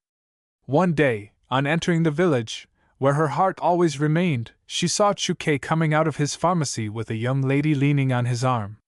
She was his wife. That night the chairmender threw herself into the river. A drunkard passing the spot pulled her out and took her to the drug store. Young Chuquet came down in his dressing gown to revive her. Without seeming to know who she was, he undressed her and rubbed her. Then he said to her, in a harsh voice, "You are mad. People must not do stupid things like that." His voice brought her to life again. He had spoken to her. She was happy for a long time. He refused remuneration for his trouble, although she insisted. All her life passed in this way. She worked, thinking always of him. She began to buy medicines at his pharmacy. This gave her a chance to talk to him and to see him closely. In this way, she was still able to give him money. As I said before, she died this spring. When she had closed her pathetic story, she entreated me to take her earnings to the man she loved. She had worked only that she might leave him something to remind him of her after her death. I gave the priest 50 francs for her funeral expenses. The next morning I went to see the Chuquets. They were finishing breakfast, sitting opposite each other, fat and red, important and self-satisfied. They welcomed me and offered me some coffee, which I accepted. Then I began my story in a trembling voice, sure that they would be softened, even to tears. As soon as Chuquet understood that he had been loved by that vagabond, that chairmender, that wanderer, He swore with indignation as though his reputation had been sullied, the respect of decent people lost, his personal honor, something precious and dearer to him than life, gone. His exasperated wife kept repeating, "That beggar! That beggar!" Seeming unable to find words suitable to the enormity, he stood up and began striding about. He muttered, "Can you understand anything so horrible, doctor? Oh, if I had only known it while she was alive, I should have had her thrown into prison. I promise you she would not have escaped." I was dumbfounded. I hardly knew what to think or say, but I had to finish my mission. "She commissioned me," I said, "to give you her savings, which amount to 3,500 francs. As what I have just told you seems to be very disagreeable, perhaps you would prefer to give this money to the poor." They looked at me, that man and woman, speechless with amazement. I took the few thousand francs from out of my pocket. Wretched-looking money from every country. Pennies and gold pieces all mixed together. Then I asked, "What is your decision?" Madame Chuquet spoke first. "Well, since it is the dying woman's wish, it seems to me impossible to refuse it." Her husband said, in a shamefaced manner, "We could buy something for our children with it." I answered dryly, "As you wish." He replied, "Well, give it to us anyhow, since she commissioned you to do so. We will find a way to put it to some good purpose." I gave them the money, bowed and left. The next day Chuquet came to me and said brusquely, "That woman left her wagon here. What have you done with it?" "Nothing. Take it if you wish." "It's just what I wanted," he added, and walked off. I called him back and said, "She also left her old horse and 2 dogs. Don't you need them?" He stared at me surprised. "Well, no. Really, what would I do with them?" "Dispose of them as you like." He laughed and held out his hand to me. I shook it. What could I do? The doctor and the druggist in a country village must not be at enmity. I have kept the dogs. The priest took the old horse. The wagon is useful to Chuquet, and with the money he has bought railroad stock. That is the only deep, sincere love that I have ever known in all my life. The doctor looked up. The Marquise, whose eyes were full of tears, sighed and said, "There is no denying the fact. Only women know how to love." Pierrot. Madame Lefebvre was a country dame, a widow, one of these half-peasants, with ribbons and bonnets with trimming on them, one of those persons who clipped her words and put on great airs in public, concealing the soul of a pretentious animal beneath a comical and bedizened exterior, just as the country folks hide their coarse red hands in ecruche silk gloves. She had a servant, a good simple peasant, called Rose. The 2 women lived in a little house with green shutters by the side of the high road in Normandy, in the center of the country of Cox. As they had a narrow strip of garden in front of the house, they grew some vegetables. One night someone stole 12 onions. As soon as Rose became aware of the theft, she ran to tell Madame, who came downstairs in her woolen petticoat. It was a shame and a disgrace. They had robbed her, Madame Lefebvre. As there were thieves in the country, they might come back. And the 2 frightened women examined the foot tracks, talking, and supposing all sorts of things. "See, they went that way. They stepped on the wall, they jumped into the garden." And they became apprehensive for the future. How could they sleep in peace now? The news of the theft spread. The neighbors came, making examinations and discussing the matter in their turn, while the 2 women explained to each newcomer what they had observed and their opinion. A farmer who lived near said to them, "You ought to have a dog." That is true, they ought to have a dog, if it were only to give the alarm. Not a big dog. Heavens! What would they do with a big dog? He would eat their heads off. But a little dog, in Normandy they say, Quin, a little puppy who would bark. As soon as everyone had left, Madame Lefebvre discussed this idea of a dog for some time. On reflection she made 1,000 objections, terrified at the idea of a bowl full of soup, for she belonged to that race of parsimonious country women who always carry centimes in their pocket to give alms in public to beggars on the road and to put in the Sunday collection plate. Rose, who loved animals, gave her opinion and defended it shrewdly. So it was decided that they should have a dog, a very small dog. They began to look for one, but could find nothing but big dogs, who would devour enough soup to make one shudder. The grocer of Rawlville had one, a tiny one, but he demanded 2 francs to cover the cost of sending it. Madame Lefebvre declared that she would feed a quint, but would not buy one. The baker, who knew all that occurred, brought in his wagon one morning a strange little yellow animal, almost without paws, with the body of a crocodile, the head of a fox, and a curly tail, a true cockade, as big as all the rest of him. Madame Lefebvre thought this common cur that cost nothing was very handsome. Rose hugged it, and asked what its name was. Pierrot, replied the baker. The dog was installed in an old soap box, and they gave it some water which it drank. They then offered it a piece of bread. He ate it. Madame Lefebvre, uneasy, had an idea. When he is thoroughly accustomed to the house, we can let him run. He can find something to eat, roaming about the country. They let him run, in fact, which did not prevent him from being famished. Also, he never barked except to beg for food, and then he barked furiously. Anyone might come into the garden, and Pierrot would run up and fawn on each one in turn and not utter a bark. Madame Lefebvre, however, had become accustomed to the animal. She even went so far as to like it and to give it from time to time pieces of bread soaked in the gravy on her plate. But she had not once thought of the dog tax, and when they came to collect 8 francs, 8 francs, madame, for this puppy who never even barked, she almost fainted from the shock. It was immediately decided that they must get rid of Pierrot. No one wanted him. Every one declined to take him for 10 leagues around. Then they resolved, not knowing what else to do, to make him piquer du mas. Piquer du mas means to eat chalk. When one wants to get rid of a dog, they make him piquer du mas. In the midst of an immense plain, one sees a kind of hut, or rather a very small roof standing above the ground. This is the entrance to the clay pit. A big perpendicular hole is sunk for 20 meters underground and ends in a series of long subterranean tunnels.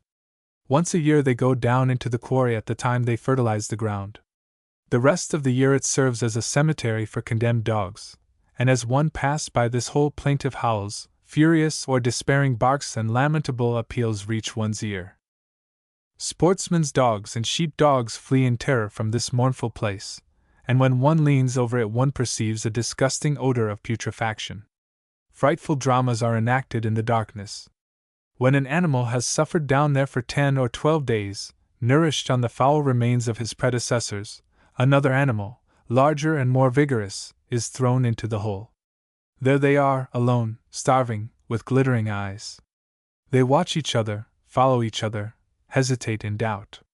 But hunger impels them, they attack each other, fight desperately for some time, and the stronger eats the weaker, devours him alive. When it was decided to make Pierrot piquer du mas, they looked round for an executioner. The laborer who mended the road demanded 6 sous to take the dog there. That seemed wildly exorbitant to Madame Lefebvre. The neighbor's hired boy wanted 5 sous, that was still too much. So Rose, having observed that they had better carry it there themselves, as in that way it would not be brutally treated on the way and made to suspect its fate, they resolved to go together at twilight. They offered the dog that evening a good dish of soup with a piece of butter in it. He swallowed every morsel of it, and as he wagged his tail with delight, Rose put him in her apron. They walked quickly, like thieves, across the plain. They soon perceived the chalk pit, and walked up to it. Madame Lefebvre leaned over to hear if any animal was moaning. No, there were none there. Pierrot would be alone.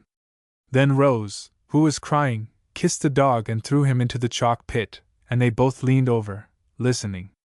First they heard a dull sound, then the sharp, bitter, distracting cry of an animal in pain, then a succession of little mournful cries, then despairing appeals, the cries of a dog who is entreating, his head raised toward the opening of the pit.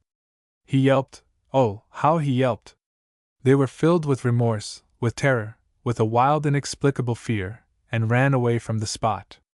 As Rose went faster, Madame Lefebvre cried, "Wait for me, Rose, wait for me!" At night they were haunted by frightful nightmares. Madame Lefebvre dreamed she was sitting down at table to eat her soup, but when she uncovered the tureen, Pierrot was in it. He jumped out and bit her nose. She awoke and thought she heard him yelping still. She listened, but she was mistaken. She fell asleep again and found herself on a high road, an endless road, which she followed. Suddenly in the middle of the road she perceived a basket, a large farmer's basket, lying there, and this basket frightened her. She ended by opening it, and Pierrot, concealed in it, seized her hand and would not let go. She ran away in terror with the dog hanging to the end of her arm, which he held between his teeth. At daybreak she arose, almost beside herself, and ran to the chalk pit. He was yelping still. He had yelped all night. She began to sob and called him by all sorts of endearing names. He answered her with all the tender inflections of his dog's voice. Then she wanted to see him again, promising herself that she would give him a good home till he died. She ran to the chalk digger, whose business it was to excavate for chalk, and told him the situation. The man listened, but said nothing. When she had finished, he said, "You want your dog? That will cost 4 francs. She gave a jump.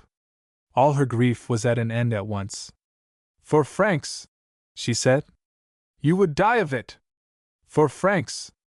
Do you suppose I am going to bring my ropes, my windlass, and set it up, and go down there with my boy and let myself be bitten, perhaps, by your cursed dog for the pleasure of giving it back to you?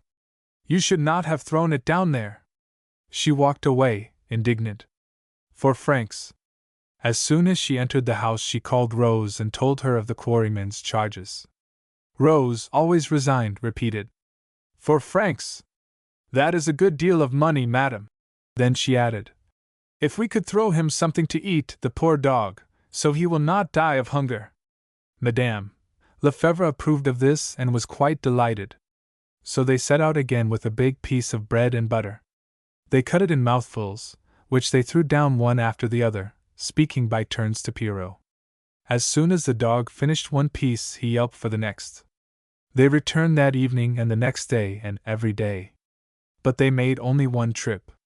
One morning, as they were just letting fall the first mouthful, they suddenly heard a tremendous barking in the pit. There were 2 dogs there. Another had been thrown in, a large dog. "Pierrot!" cried Rose. And Pierrot yelped and yelped. Then they began to throw down some food. But each time they noticed distinctly a terrible struggle going on, then plaintive cries from Pierrot, who had been bitten by his companion, who ate up everything as he was the stronger. It was in vain that they specified, saying, "That is for you, Pierrot." Pierrot evidently got nothing. The 2 women, dumbfounded, looked at each other, and Madame Lefebvre said in a sour tone, "I could not feed all the dogs they throw in there. We must give it up." And suffocating at the thought of all the dogs living at her expense, she went away, even carrying back what remained of the bread, which she ate as she walked along. Rose followed her, wiping her eyes on the corner of her blue apron. A Normandy joke. It was a wedding procession that was coming along the road between the tall trees that bounded the farms and cast their shadow on the road. At the head were the bride and groom, then the family, then the invited guests, and last of all the poor of the neighborhood. The village urchins who hovered about the narrow road like flies ran in and out of the ranks or climbed up the trees to see it better.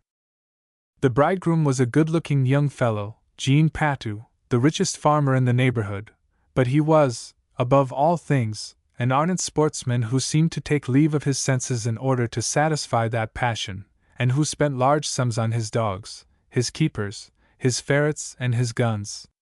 The bride, Rosalie Roussel, had been courted by all the likely young fellows in the district, for they all thought her handsome and they knew that she would have a good dowry.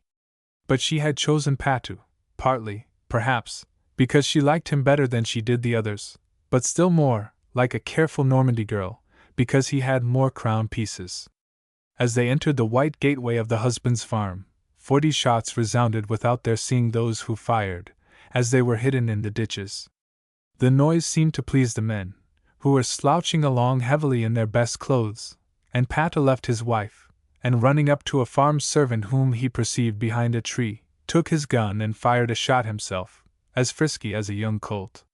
Then they went on, beneath the apple trees which were heavy with fruit, through the high grass and through the midst of the calves, who looked at them with their great eyes, got up slowly and remained standing, with their muzzles turned toward the wedding party. The men became serious when they came within measurable distance of the wedding dinner. Some of them, the rich ones, had on tall, shining silk hats, which seemed altogether out of place there. Others had old head coverings with a long nap, which might have been taken for moleskin, while the humblest among them wore caps. All the women had on shawls, which they wore loosely on their back, holding the tips ceremoniously under their arms. They were red, party-colored, flaming shawls, and their brightness seemed to astonish the black fowls on the dung heap, the ducks on the side of the pond, and the pigeons on the thatched roofs. The extensive farm buildings seemed to be waiting there at the end of that archway of apple trees, and a sort of vapor came out of open door and windows, and an almost overpowering odor of eatables was exhaled from the vast building, from all its openings and from its very walls. The string of guests extended through the yard, but when the foremost of them reached the house, they broke the chain and dispersed, while those behind were still coming in at the open gate. The ditches were now lined with urchins and curious poor people, and the firing did not cease, but came from every side at once, and a cloud of smoke, and that odor which has the same intoxicating effect as absinthe, blended with the atmosphere. The women were shaking their dresses outside the door, to get rid of the dust, were undoing their cap strings and pulling their shawls over their arms, and then they went into the house to lay them aside altogether for the time. The table was laid in the great kitchen that would hold 100 persons.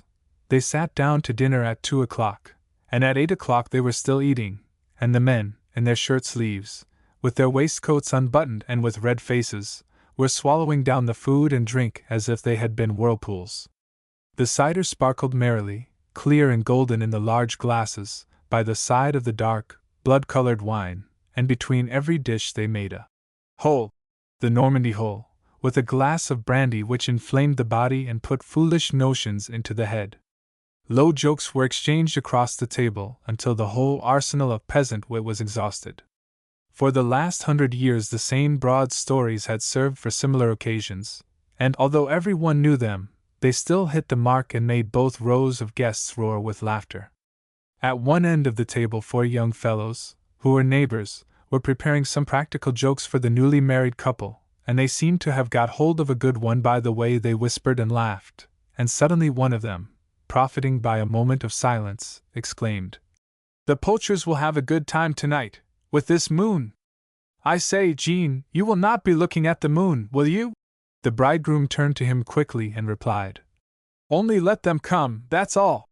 But the other young fellow began to laugh, and said, "I do not think you will pay much attention to them." The whole table was convulsed with laughter, so that the glasses shook, but the bridegroom became furious at the thought that anybody would profit by his wedding to come and poach on his land, and repeated, "I only say just let them come." Then there was a flood of talk with a double meaning which made the bride blush somewhat, although she was trembling with expectation, and when they had emptied the kegs of brandy they all went to bed. The young couple went into their own room, which was on the ground floor, as most rooms in farmhouses are.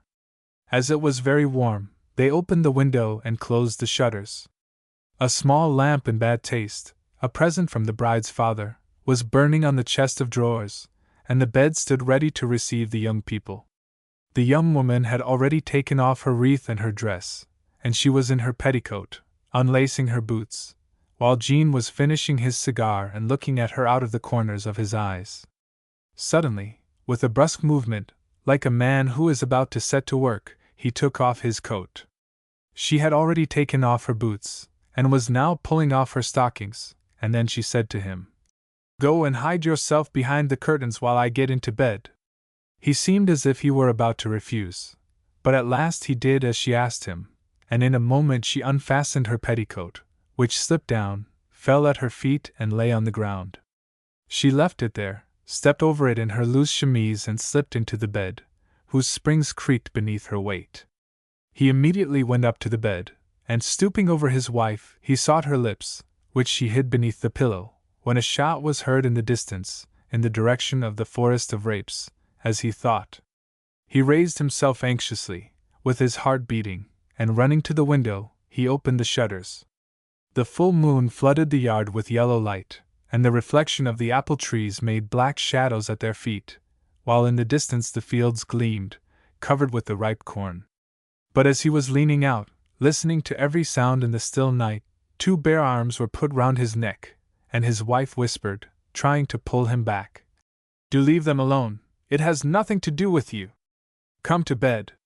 He turned round, put his arms round her, and drew her toward him, but just as he was laying her on the bed, which yielded beneath her weight, they heard another report, considerably nearer this time, and Jean, giving way to his tumultuous rage, swore aloud.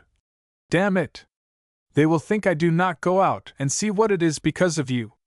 Wait a few minutes." He put on his shoes again, took down his gun, which was always hanging within reach against the wall, and, as his wife threw herself on her knees in her terror, imploring him not to go, he hastily freed himself, ran to the window and jumped into the yard. She waited 1 hour, 2 hours, until daybreak, but her husband did not return.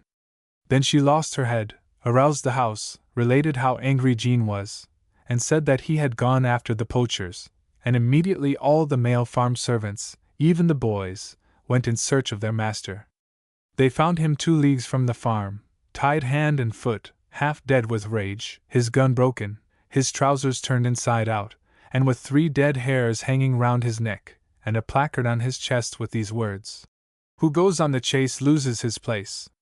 In later years, when he used to tell this story of his wedding night, he usually added, "Ah, as far as a joke went, it was a good joke. They caught me in a snare, as if I had been a rabbit, the dirty brutes, and they shoved my head into a bag. But if I can only catch them some day, they had better look out for themselves." That is how they amused themselves in Normandy on a wedding day. Father Matthew. We had just left Rouen and were galloping along the road to Jumièges. The light carriage flew along across the level country. Presently the horse slackened his pace to walk up the hill of Cantillon. One sees there one of the most magnificent views in the world. Behind us lay Rouen, the city of churches, with its Gothic belfries, sculptured like ivory trinkets. Before us Saint Sever, the manufacturing suburb, whose thousands of smoking chimneys rise amid the expanse of sky, opposite the 1,000 sacred steeples of the old city. On the one hand the spire of the cathedral, the highest of human monuments, on the other the engine of the powerhouse, its rival, and almost as high, and a meter higher than the tallest pyramid in Egypt.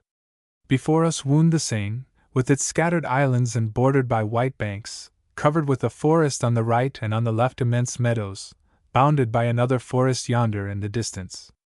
Here and there large ships lay at anchor along the banks of the wide river.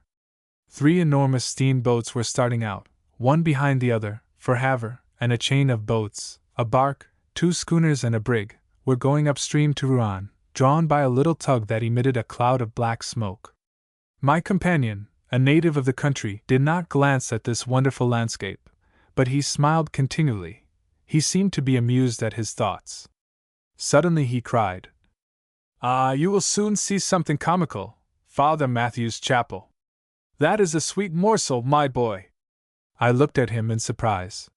He continued, "I will give you a whiff of Normandy that will stay by you. Father Matthew is the handsomest Norman in the province, and his chapel is one of the wonders of the world, nothing more nor less. But I will first give you a few words of explanation.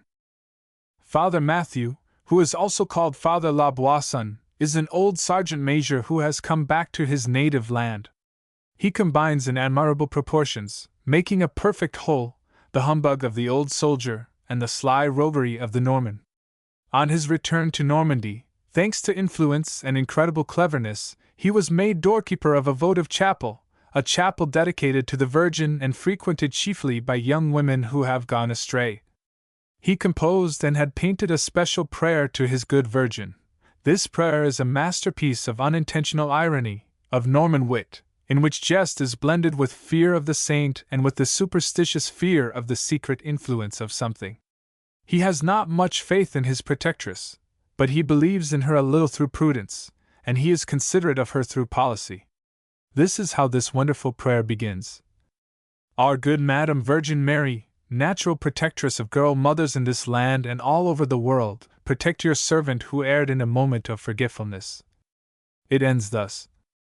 Do not forget me, especially when you are with your holy spouse, and intercede with God the Father that He may grant me a good husband, like your own. This prayer, which was suppressed by the clergy of the district, is sold by him privately, and is said to be very efficacious for those who recite it with unction. In fact, he talks of the good Virgin as the valet de chambre of a redoubt prince might talk of his master who confided in him all his little private secrets. He knows a number of amusing anecdotes at his expense which he tells confidentially among friends as they sit over their glasses. But you will see for yourself. As the fees coming from the Virgin did not appear sufficient to him, he added to the main figure a little business in saints. He has them all, or nearly all. There was not room enough in the chapel, so he stored them in the woodshed and brings them forth as soon as the faithful ask for them. He carved these little wooden statues himself. They are comical in the extreme, and painted them all bright green one year when they were painting his house. You know that saints cure diseases, but each saint has his specialty, and you must not confound them or make any blunders. They are as jealous of each other as mountebanks. In order that they may make no mistake, the old women come and consult Matthew. For diseases of the ear, which saint is the best? Why, Saint Asim is good and Saint Pamphilius is not bad. But that is not all. As Matthew has some time to spare, he drinks. But he drinks like a professional, with conviction, so much so that he is intoxicated regularly every evening. He is drunk, but he is aware of it. He is so well aware of it that he notices each day his exact degree of intoxication. That is his chief occupation. The chapel is a secondary matter. And he has invented, listen and catch on, he has invented the seismometer. There is no such instrument, but Matthew's observations are as precise as those of a mathematician. You may hear him repeating incessantly, since Monday I have had more than 45, or else I was between 52 and 58, or else I had at least 66 to 70, or hello, cheat, I thought I was in the 50s and here I find I had 75. He never makes a mistake. He declares that he never reached his limit, but as he acknowledges that his observations cease to be exact when he has passed 90, one cannot depend absolutely on the truth of that statement. When Matthew acknowledges that he has passed 90, you may rest assured that he is blind drunk. On these occasions his wife, Mealy, another marvel, flies into a fury. She waits for him at the door of the house, and as he enters she roars at him. So there you are, slut, hog, giggling sot. Then Matthew, who is not laughing any longer, plants himself opposite her and says in a severe tone, Be still, Mealy, this is no time to talk, wait till tomorrow. If she keeps on shouting at him, he goes up to her and says in a shaky voice, Don't bawl any more. I have had about 90. I am not counting any more. Look out, I am going to hit you. Then Mealy beats a retreat. If, on the following day, she reverts to the subject, he laughs in her face and says, Come, come! We have said enough. It is past. As long as I have not reached my limit, there is no harm done. But if I go past that, I will allow you to correct me, my word on it. We had reached the top of the hill. The road entered the delightful forest of Romare. Autumn, marvelous autumn, blended its gold and purple with the remaining traces of verdure. We passed through Duclair. Then, instead of going on to Jumiges, my friend turned to the left, and, taking a crosscut, drove in among the trees. And presently from the top of a high hill we saw again the magnificent valley of the Seine and the winding river beneath us. At our right a very small slate-covered building, with a bell tower as large as a sunshade, adjoined a pretty house with green Venetian blinds, and all covered with honeysuckle and roses. Here are some friends! Cried a big voice, and Matthew appeared on the threshold. He was a man about 60, thin and with a goatee and long, white mustache. My friend shook him by the hand and introduced me, and Matthew took us into a clean kitchen, which served also as a dining room. He said, I have no elegant apartment, monsieur. I do not like to get too far away from the food. The saucepans, you see, keep me company. Then, turning to my friend, Why did you come on Thursday? You know quite well that this is the day I consult my guardian saint. I cannot go out this afternoon. And running to the door, he uttered a terrific roar. Mealy! Which must have startled the sailors in the ships along the stream in the valley below. Mealy did not reply. Then Matthew winked his eye knowingly. She is not pleased with me, you see, because yesterday I was in the 90s. My friend began to laugh. In the 90s, Matthew? How did you manage it? I will tell you, said Matthew. Last year I found only 20 raisières, an old dry measure of apricots. There are no more, but those are the only things to make cider of. So I made some, and yesterday I tapped the barrel. Talk of nectar! That was nectar. You shall tell me what you think of it. Pauline was here, and we sat down and drank a glass and another without being satisfied. One could go on drinking it until tomorrow, and at last, with glass after glass, I felt a chill at my stomach. I said to Pauline, supposing we drink a glass of cognac to warm ourselves? He agreed. But this cognac, it sets you on fire, so that we had to go back to the cider. But by going from chills to heat and heat to chills, I saw that I was in the 90s. Pauline was not far from his limit. The door opened and Mealy appeared. At once, before bidding us good day, she cried, Great hog, you have both of you reached your limit. Don't say that, Mealy, don't say that, said Matthew, getting angry. I have never reached my limit. They gave us a delicious luncheon outside beneath 2 lime trees, beside the little chapel and overlooking the vast landscape. And Matthew told us, with a mixture of humor and unexpected credulity, incredible stories of miracles. We had drunk a good deal of delicious cider, sparkling and sweet, fresh and intoxicating, which he preferred to all other drinks, and were smoking our pipes astride our chairs when 2 women appeared. They were old, dried up and bent. After greeting us they asked for Saint Blanc. Matthew winked at us as he replied, I will get him for you. And he disappeared in his woodshed. He remained there fully 5 minutes. Then he came back with an expression of consternation. He raised his hands. I don't know where he is. I cannot find him. I am quite sure that I had him. Then making a speaking trumpet of his hands, he roared once more. Méliès! What's the matter? Replied his wife from the end of the garden. Where's Saint Blanc? I cannot find him in the woodshed. Then Mealy explained it this way. Was not that the one you took last week to stop up a hole in the rabbit hutch? Matthew gave a start. By thunder, that may be. Then turning to the women, he said, Follow me. They followed him. We did the same, almost choking with suppressed laughter. Saint Blanc was indeed stuck into the earth like an ordinary stake, covered with mud and dirt, and forming a corner for the rabbit hutch. As soon as they perceived him, the 2 women fell on their knees, crossed themselves, and began to murmur an Oremus. But Matthew darted toward them. Wait, he said. You are in the mud. I will get you a bundle of straw. He went to fetch the straw and made them a prie-dieu. Then, looking at his muddy saint and doubtless afraid of bringing discredit on his business, he added, I will clean him off a little for you. He took a pail of water and a brush and began to scrub the wooden image vigorously, while the 2 old women kept on praying. When he had finished, he said, Now he is all right. And he took us back to the house to drink another glass. As he was carrying the glass to his lips, he stopped and said in a rather confused manner, All the same, when I put Saint Blanc out with the rabbits, I thought he would not make any more money. For 2 years no one had asked for him. But the saints, you see, they are never out of date.